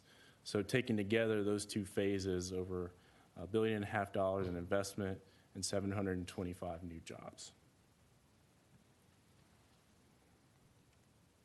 So just a quick overview of the agreement terms for the agreement that's in front of you right now. So 10-year term, assuming they meet all of their performance targets through all of those years over the 10 years. Years 1 through 5 would be an 80% of the new tax, the business development grant would be 80% of the new tax revenue generated. Years 6 to 10 would be 20%. And then if they qualify in all of those years for the initial grant and the upward mobility bonus, they would get the 5% in those years as well, and I'll talk about that more in a moment. $1 billion expansion plan. In order to qualify for the incentive, they have to add at least $800 million in assessed valuation to the Wake County tax base, and then they have to create 370 new jobs by 2032 with average salaries of at least a little over $91,000. And of course, before they are eligible to receive the grant payments, they have to pay their property taxes in full each year as well. So a couple of points on the upward mobility bonus. So the upward mobility bonus is included in the agreement that's before you right now. We've had some conversations with the company about this. They've indicated to us that they're committed to doing the work to qualify for this program. They're doing a lot of this work already. It's already part of what they do. It's just a matter of building out some of the additional programs to fully qualify. Just a couple of things to point out about that. So in order to qualify for the upward mobility bonus, you first have to qualify for the regular business development grant. They have several years before they would really make all the investments and create all the jobs to do that. Over that time period, they would be working to develop the programs that would enable them to qualify for the bonus. So really pleased that they are seeking to do that. I think it's a good example of your policy working as it's intended to encourage companies to consider doing things in this space.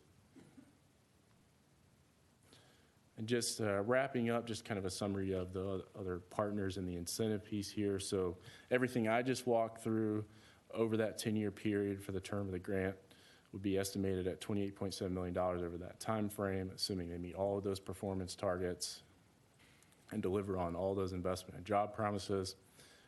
The state of North Carolina is participating through the JDIG program. That's a 12-year grant up to $4.9 million. And then Holly Springs is also participating in a similar grant structured the way that we structure ours. They're also doing some additional work to help streamline the plan review and permitting pieces of the project as well to make this project happen. So they've been a really good partner on this. And I always hesitate to list partners. I'm not going to read through all of them because I'm always afraid I'm going to leave somebody out. But especially on these really big projects, it takes a lot of folks to make it happen. It involves a lot of big infrastructure. They're complicated, and it requires the work of a lot of folks, and it requires a lot of coordination. So appreciate the work of all these partners to make it a reality. With that, I'll turn it over to you all to hold your public hearing. Okay, thank you very much.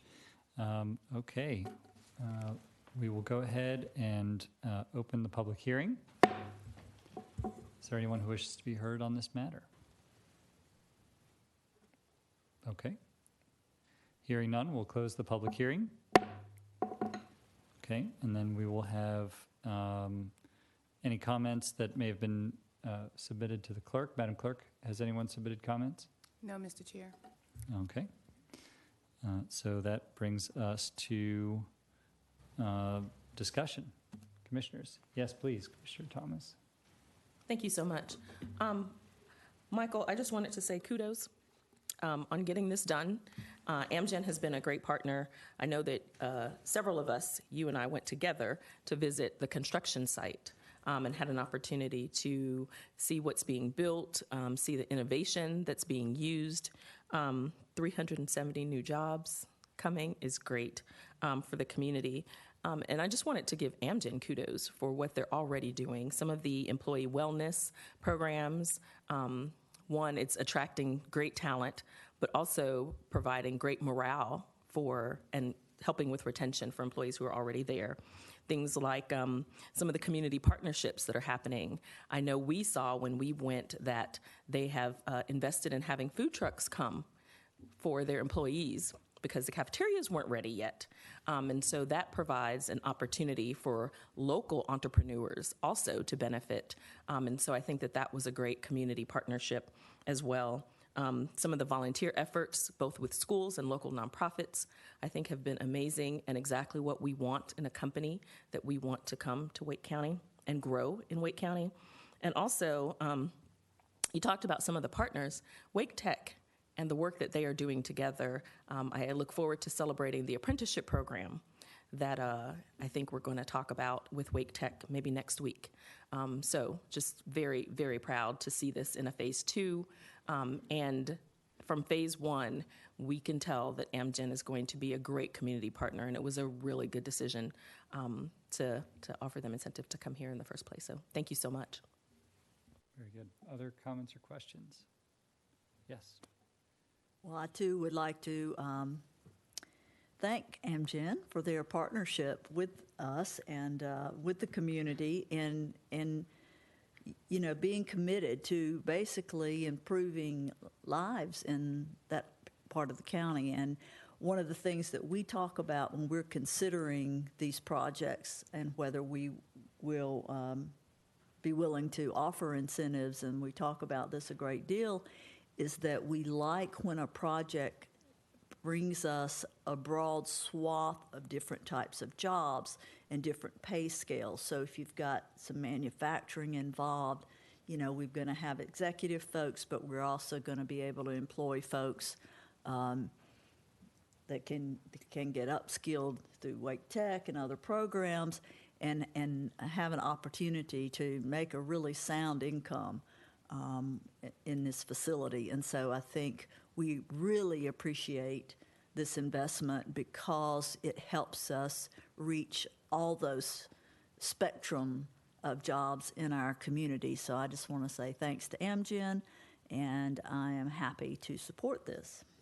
And we can continue the conversation, but I do want to recognize Amgen's Dana Martinez is here. Dana, you don't have to be on the spot, but if you do want to say a few words representing Amgen, you're welcome to do so, or not. It's up to you. I love the microphone. All right. I'm going to keep this extremely short. Dana Martinez, Amgen, I just want to thank the county commissioners so much for your support. We are a company that is vested in the communities where our people live and where they work. Thank you for recognizing that. Our mission is to serve patients. We're making a difference, and we couldn't do that without you. We are incredibly grateful for all of the support we got from the county and from our partners at Wake Tech. I do just want to leave you all with a little tidbit. We know sometimes the feeling about large economic development projects that come into Wake County is they bring people from outside to staff those positions. I am really proud to say that more than 70% of our employees are North Carolinians, right? They live here, they work here. I remind people all the time, I've been here so long, I predate Walmart in Holly Springs, right? So we've been around, and we're just really, really excited about our future. Commissioner, thank you. Thank you very much. Really appreciate it. Other comments or questions? Yes, sir. Mr. Vice Chair. I also want to say thank you guys for coming and bringing the great jobs. Of course, our chair and we was at I think last year when you guys made the announcement. So it was a pleasure being there and hearing from your president, and of course having the president from Wake Tech there, and a lot of the other partners. So it definitely tells us that it's going to be a great partnership and a lot of collaboration in terms of where we're going and what we're trying to accomplish. And of course, I think the mayor of Holly Springs was there, and about all the commissioners, town council persons was there as well. So it's a good partnership. Thank you.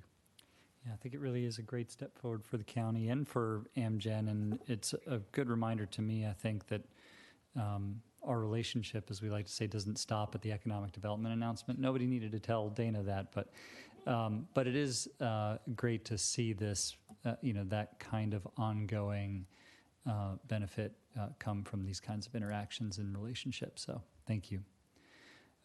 Okay. Yes, ma'am. Commissioner Stalling. Just to echo my colleagues, thank you so much, Michael. Thank you, Amgen, for all you're doing. And I just encourage you to keep being innovative, keep leading the way and be an example because we really appreciate the innovation. Thank you so much. All right. It sounds like it might be time for a motion. I'm happy to make a motion. Yes, ma'am. I move that the Board of Commissioners, having held a public hearing, approves a business development grant agreement with Amgen, Inc., subject to the terms and conditions acceptable to the county attorney. Second. Motion's been made and properly seconded. All in favor say aye. Aye. Aye. All opposed, like sign. The ayes have it. Congratulations. Thank you. Thank you, Mr. James.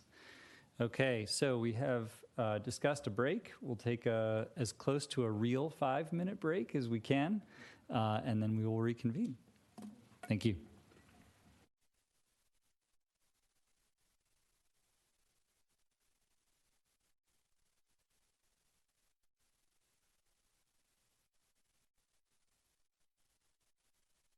All right, we're back. Thanks, everybody.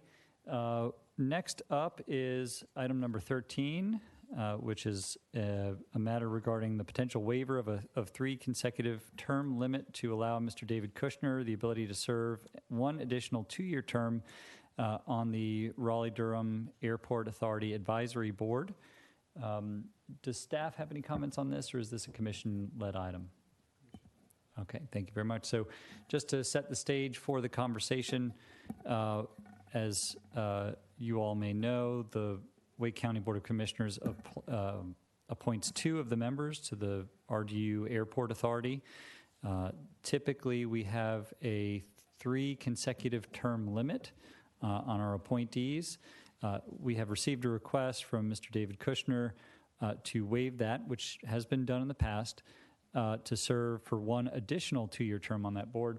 And so the will of the board was to bring it forward for a conversation and potentially a vote.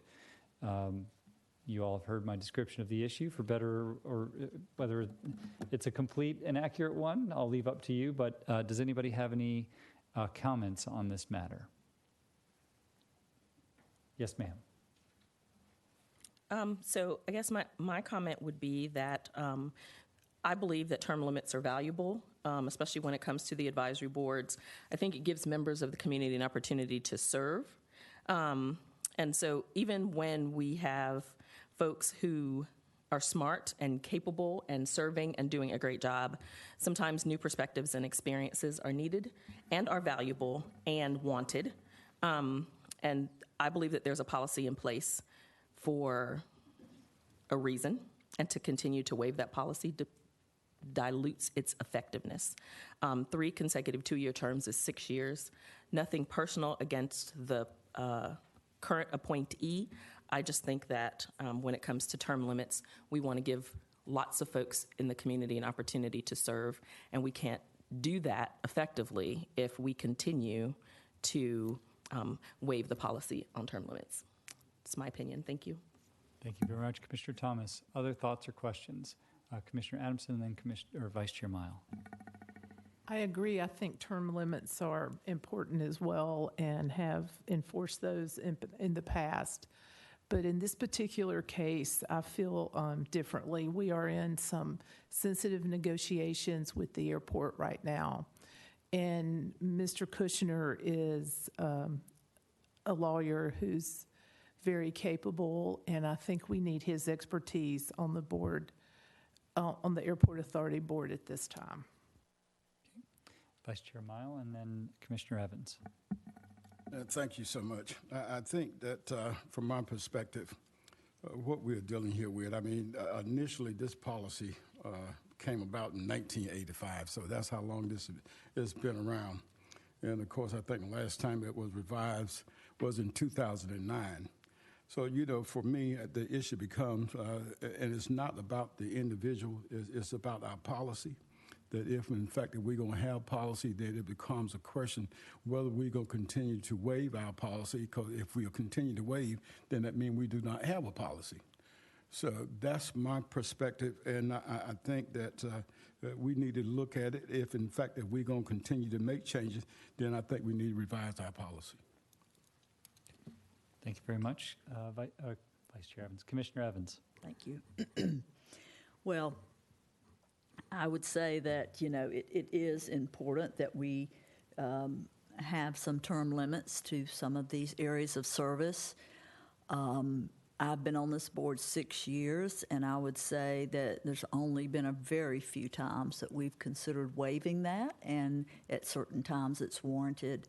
I would also point out that maybe we do need to revisit the policy in general, because one of the things about this appointment is it's only a 2-year appointment, where we have many other boards that are 4-year appointments. And so that's not, apples and apples. But with that being said, I would agree that there are skills that Mr. Kushner brings to the table that are very helpful to the Airport Authority at this time, and his service and dedication to this position would warrant waiving the policy to give him an additional 2 years at this time.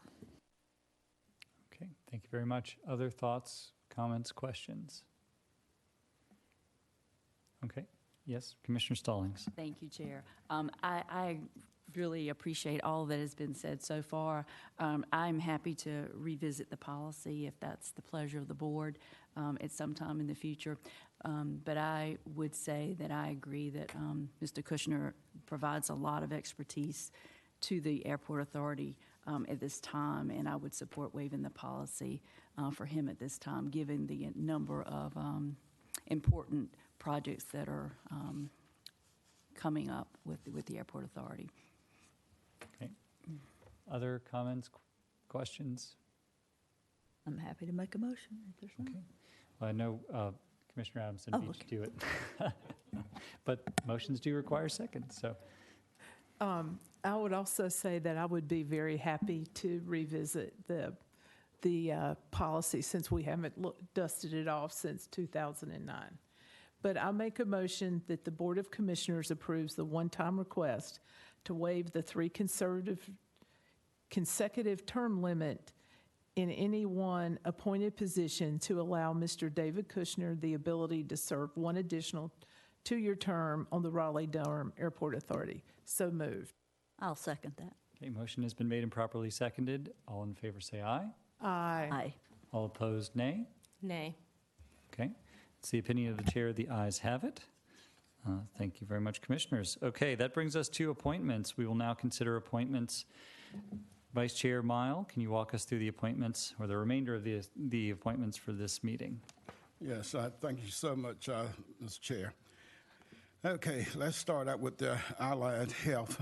We have 1 vacancy. Fuquay Varina Board of Adjustment, there's 2 resignations and 2 appointments. The 2 resignations is Dan Miller, ETJ representative, Michelle Braxton, ETJ representative. The 2 recommendations by the town of Fuquay is Chris Goen to complete Dan Miller's term, starting 1/6/25 term and expiring 12/31/25. Chris Matthews to serve a new 3-year term in place of the recently appointed Michelle Braxton, and his term will start 1/6/25 and complete 12/31/27. Garland Planning and Appearance Commission has 1 vacancy. And that vacancy is ETJ vacancy. 1 recommendation from the town of Garner, Ben Mills to fill the ETJ seat, term ending date June 30th, 2026. Health and Human Service Board, 2 reappointments. Those 2 reappointments is Kelsey Walker Pope, the general public, and Nita Salney is the dentist. And the Historic Preservation Commission, 5 reappointments.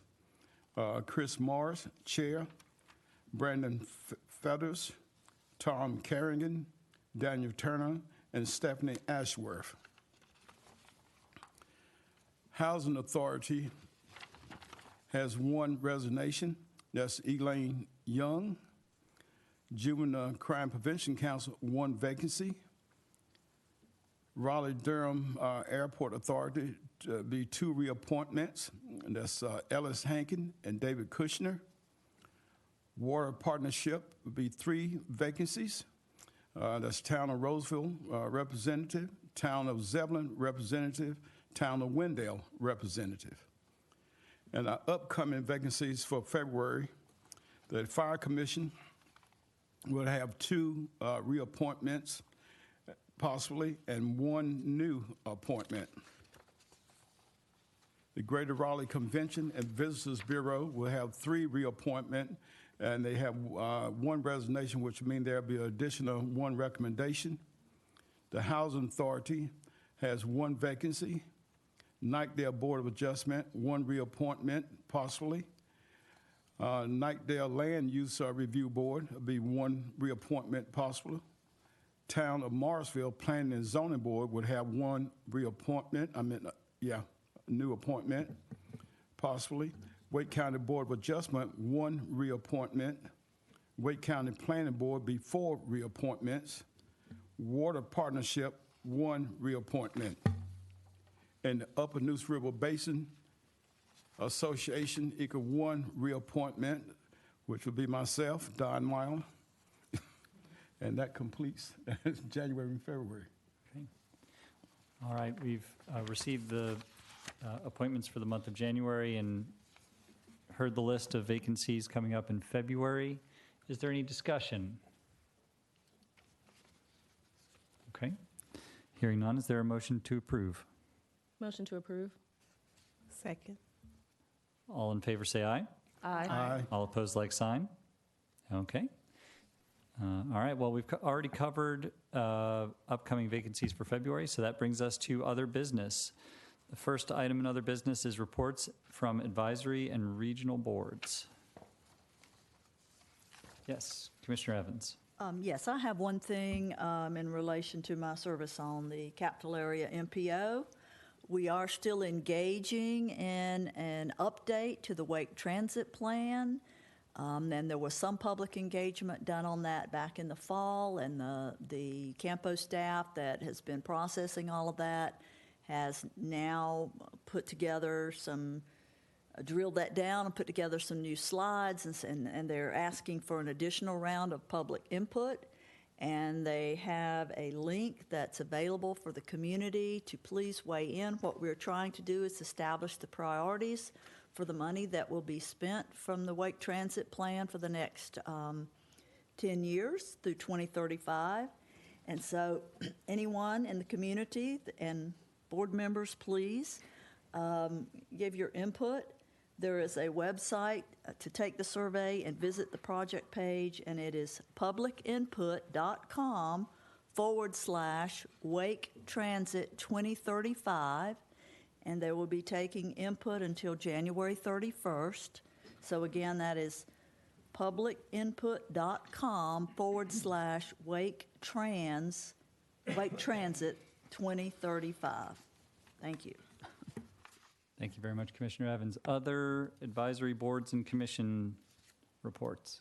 Yes, ma'am. Commissioner Stallings. Thank you, Chair. I have an update from Alliance Health, which I am the board liaison to that, and just wanted to share with my colleagues and to the public that on December the 19th, we had a ribbon cutting for a peer respite program here in Wake County.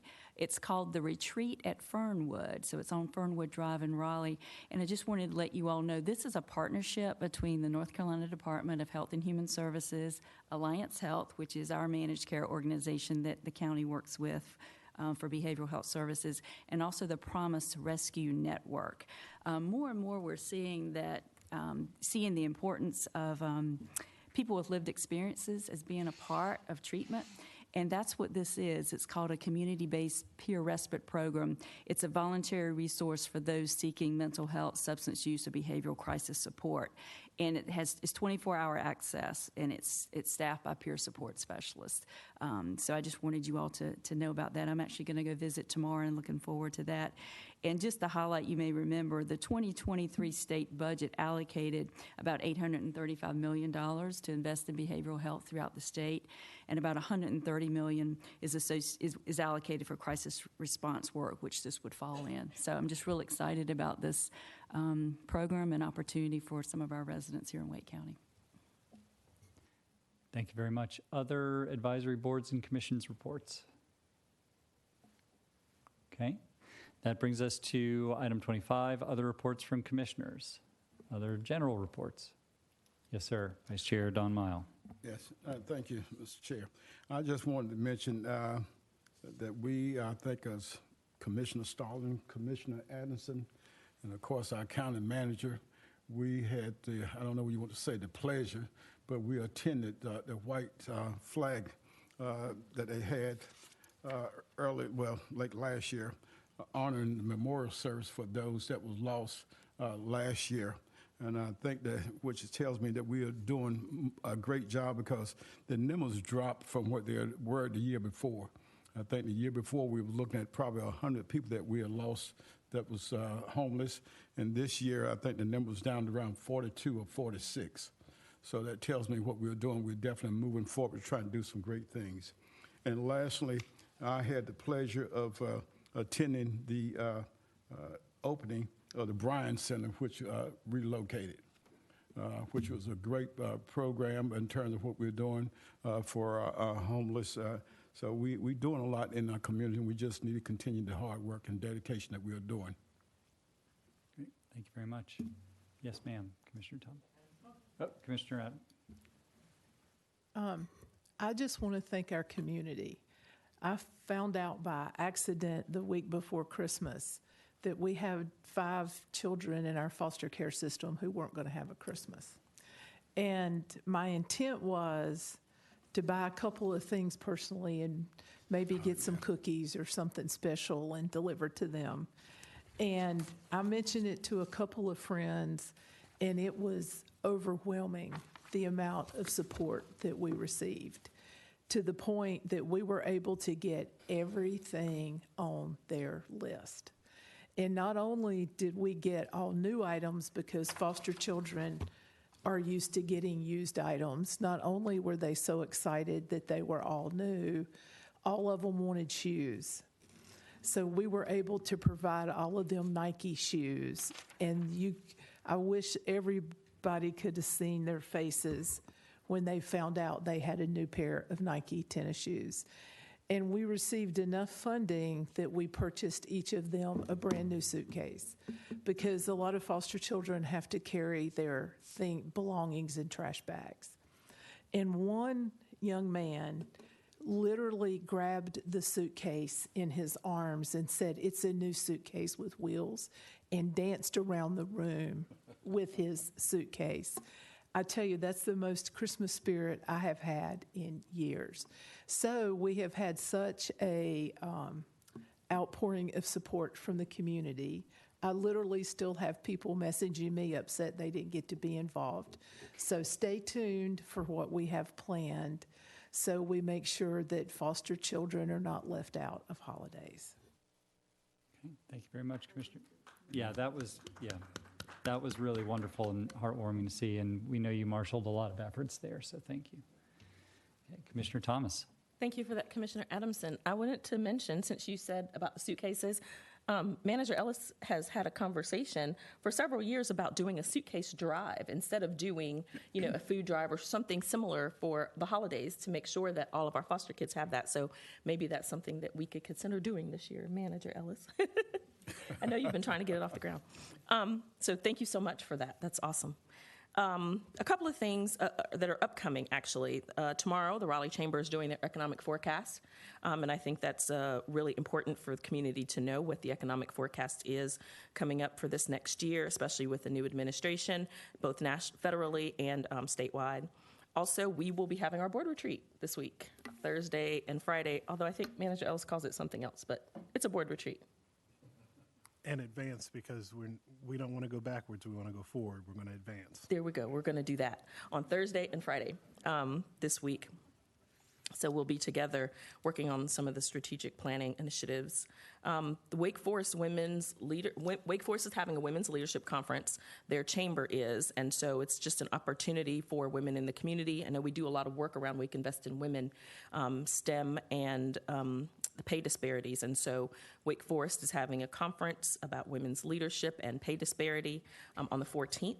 And then also the town of Rollsville is doing a legislative brunch. And so I'm looking forward to partnering with the municipalities to see what it is they're doing and how we can be of assistance to them in helping partner.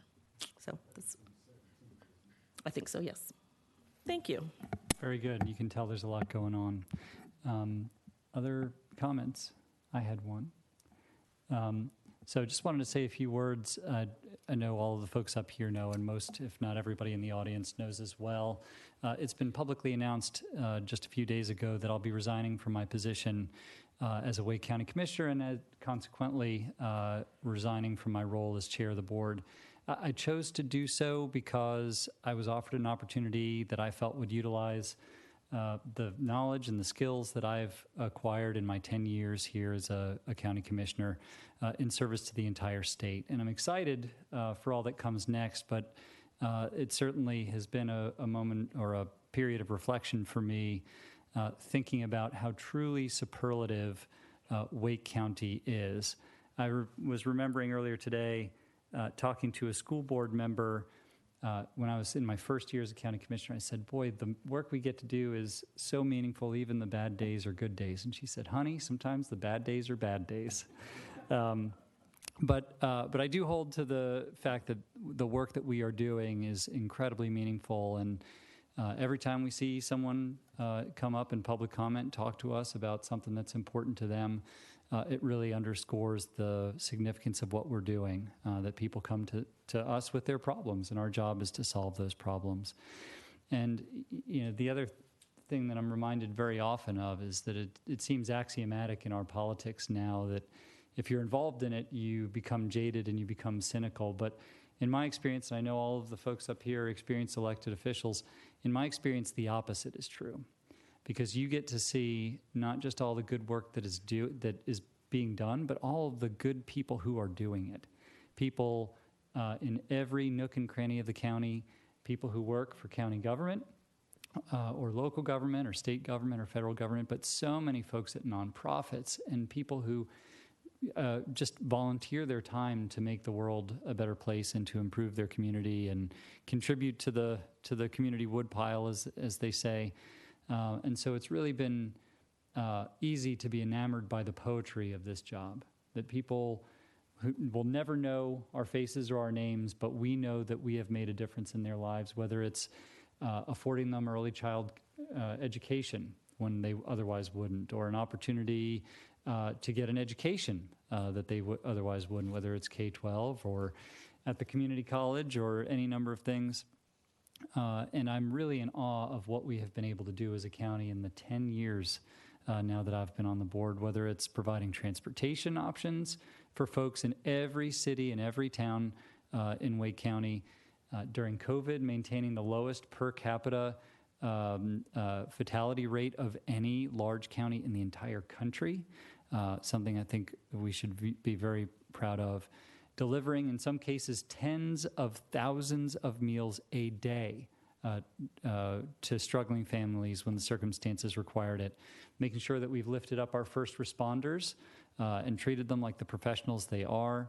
Ensuring that school children have everything they need, not just to get a good education, but to ensure that they have full bellies, healthy bodies, good books to read, and making sure that we have built thousands of affordable homes throughout the entire county, working to preserve parks and greenways and open spaces, even the controversial ones that we've worked on over the years, and of course supporting our municipalities even when there are issues that are novel or innovative, or even when they affect just one municipality. It's important because even just one citizen affected by an issue is important, and I'm really glad to have worked with a tremendous set of colleagues here and really been blessed to have had a number of colleagues who have either retired or passed over the years.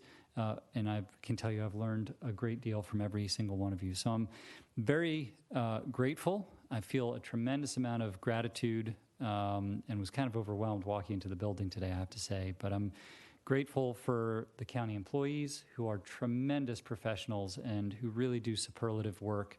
We don't like to be anything other than number one, I think, as somebody alluded to earlier. But grateful to you all, my colleagues, who step up and do this hard work, not for the money, we know that, but who also endure the slings and arrows of a public life, a public profession as well. To the people of Wake County for trusting me with this responsibility, and then, of course, to my family. I've got a great deal of gratitude for them. I was prepared for what this would mean for me, but I wasn't prepared when I signed up for what it would mean for my family. And so I'm extraordinarily grateful for their patience and their kindness in addition to their love over the years. So I'm not going anywhere. I'm still going to be around, but I'll make sure to not be a stranger and to visit.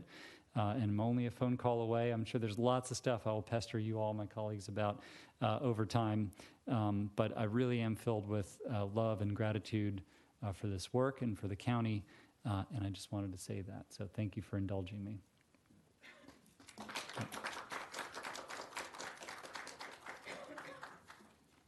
Anything else? Yes, ma'am. I would just like to say, this is very bittersweet for me, but I am so happy for you and just really appreciate your leadership on so many levels. I've learned so much from you, and I know the future is bright. And don't change your cell phone number, because we may be calling you, but thank you so much for your service to me as a commissioner, but to our residents. And 10 years is a nice number, but that's a lot. That's a lot of commitment at this level. And just really appreciate all that you are and your compassion. And I would say you are smart with a heart. Thank you very much. Yes, Commissioner Thomas. Also want to say thank you. When I first got elected, you were my first chair. And so I learned a lot from you. I learned a lot from watching you. I learned a lot from talking with you. And then I remember when I became chair and you called me and you laughed. And I was like, wait, what? Because you told me that you don't know the weight and the joy until you actually get to sit in that seat and do it. And so thank you for the last 2 years of being my ear to bend. When I realized that for most of the 10 years that you've been here, you've chaired the Public Safety Committee. And so your commitment to public safety has really been inspirational, especially as you got to see some of the co-location and different things come about. So congratulations on that. Also being an advocate for education in a lot of different ways. Dr. Rawls, who I have known, president of Wake Tech, for a long time, I remember called and still calls you the father of Wake Works, which is hilarious. But I know that you worked really hard with Commissioner Evans to make that a reality, and it's really continuing to change lives in this community, as we saw even with Amgen today, and we will see as we celebrate how many new apprenticeship programs are coming through that pipeline. So thank you for that. I know that you'll do amazing work with Governor Stein, whatever that work is. And thank you to Molly and Eleanor for sharing you with us, because we all know that it's not easy to do this work, but it's definitely not easy to be the family member of someone who does this work. So thank you so much, Commissioner Calabria. Thank you very much. Yeah, Commissioner Evans. Commissioner Moore. I also just wanted to say thank you for your dedication. I mean, Matt never rests, y'all. He's always thinking. He's always pushing. In his time here, we've made so much progress, and so I just want to acknowledge what it was like 11 years ago on this board was totally different from what we have today. And he was part of a transition that was extremely important to moving the Wake County Board of Commissioners to a board that's really, really focused on not being complacent, but figuring out how we best support all our residents and improve the lives of all our residents. And so I appreciate you and others' vision that got us to this place and all the work that's gone into it. I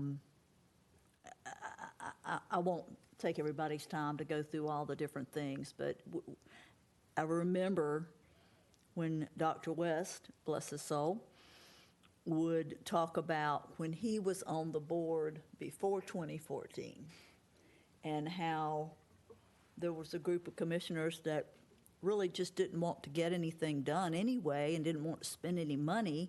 So meetings were not very lengthy and they weren't very robust, and then how we've changed in the last 10 years, and you're a big part of that. So you leave a big legacy, but I think I can commit, along with my colleagues, that we will continue heartily to do that work.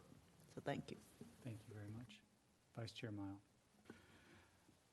Well, that's definitely, I've told you this several times already.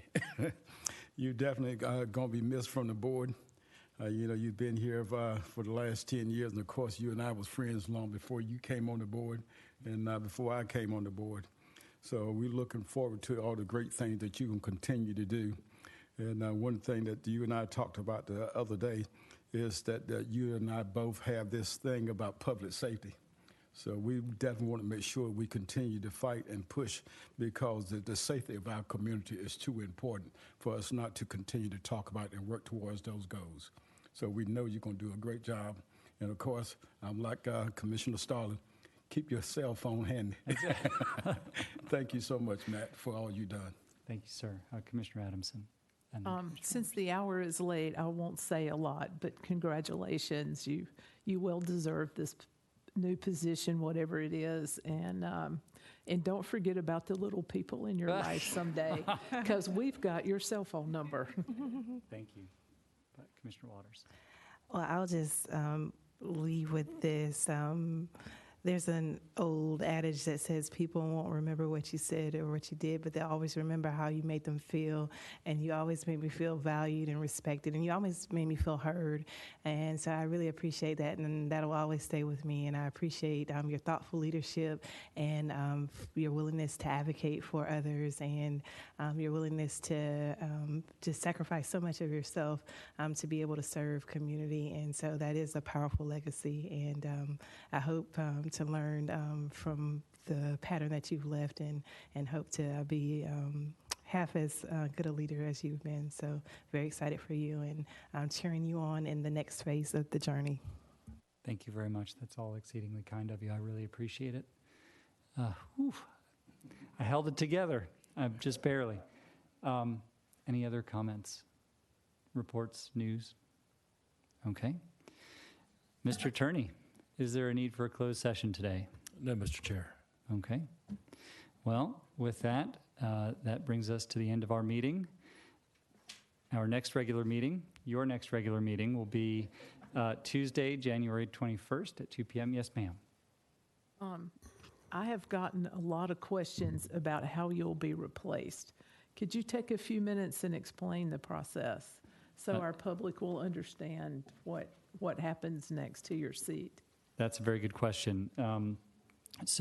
With partisan elections in Wake County, of which the county commission seats are one, the replacement process involves a selection by the political parties, in this case, the Democratic Party's County Executive Committee.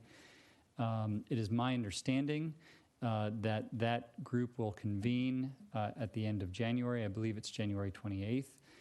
Since I'm serving in a term in which I was elected countywide, I'll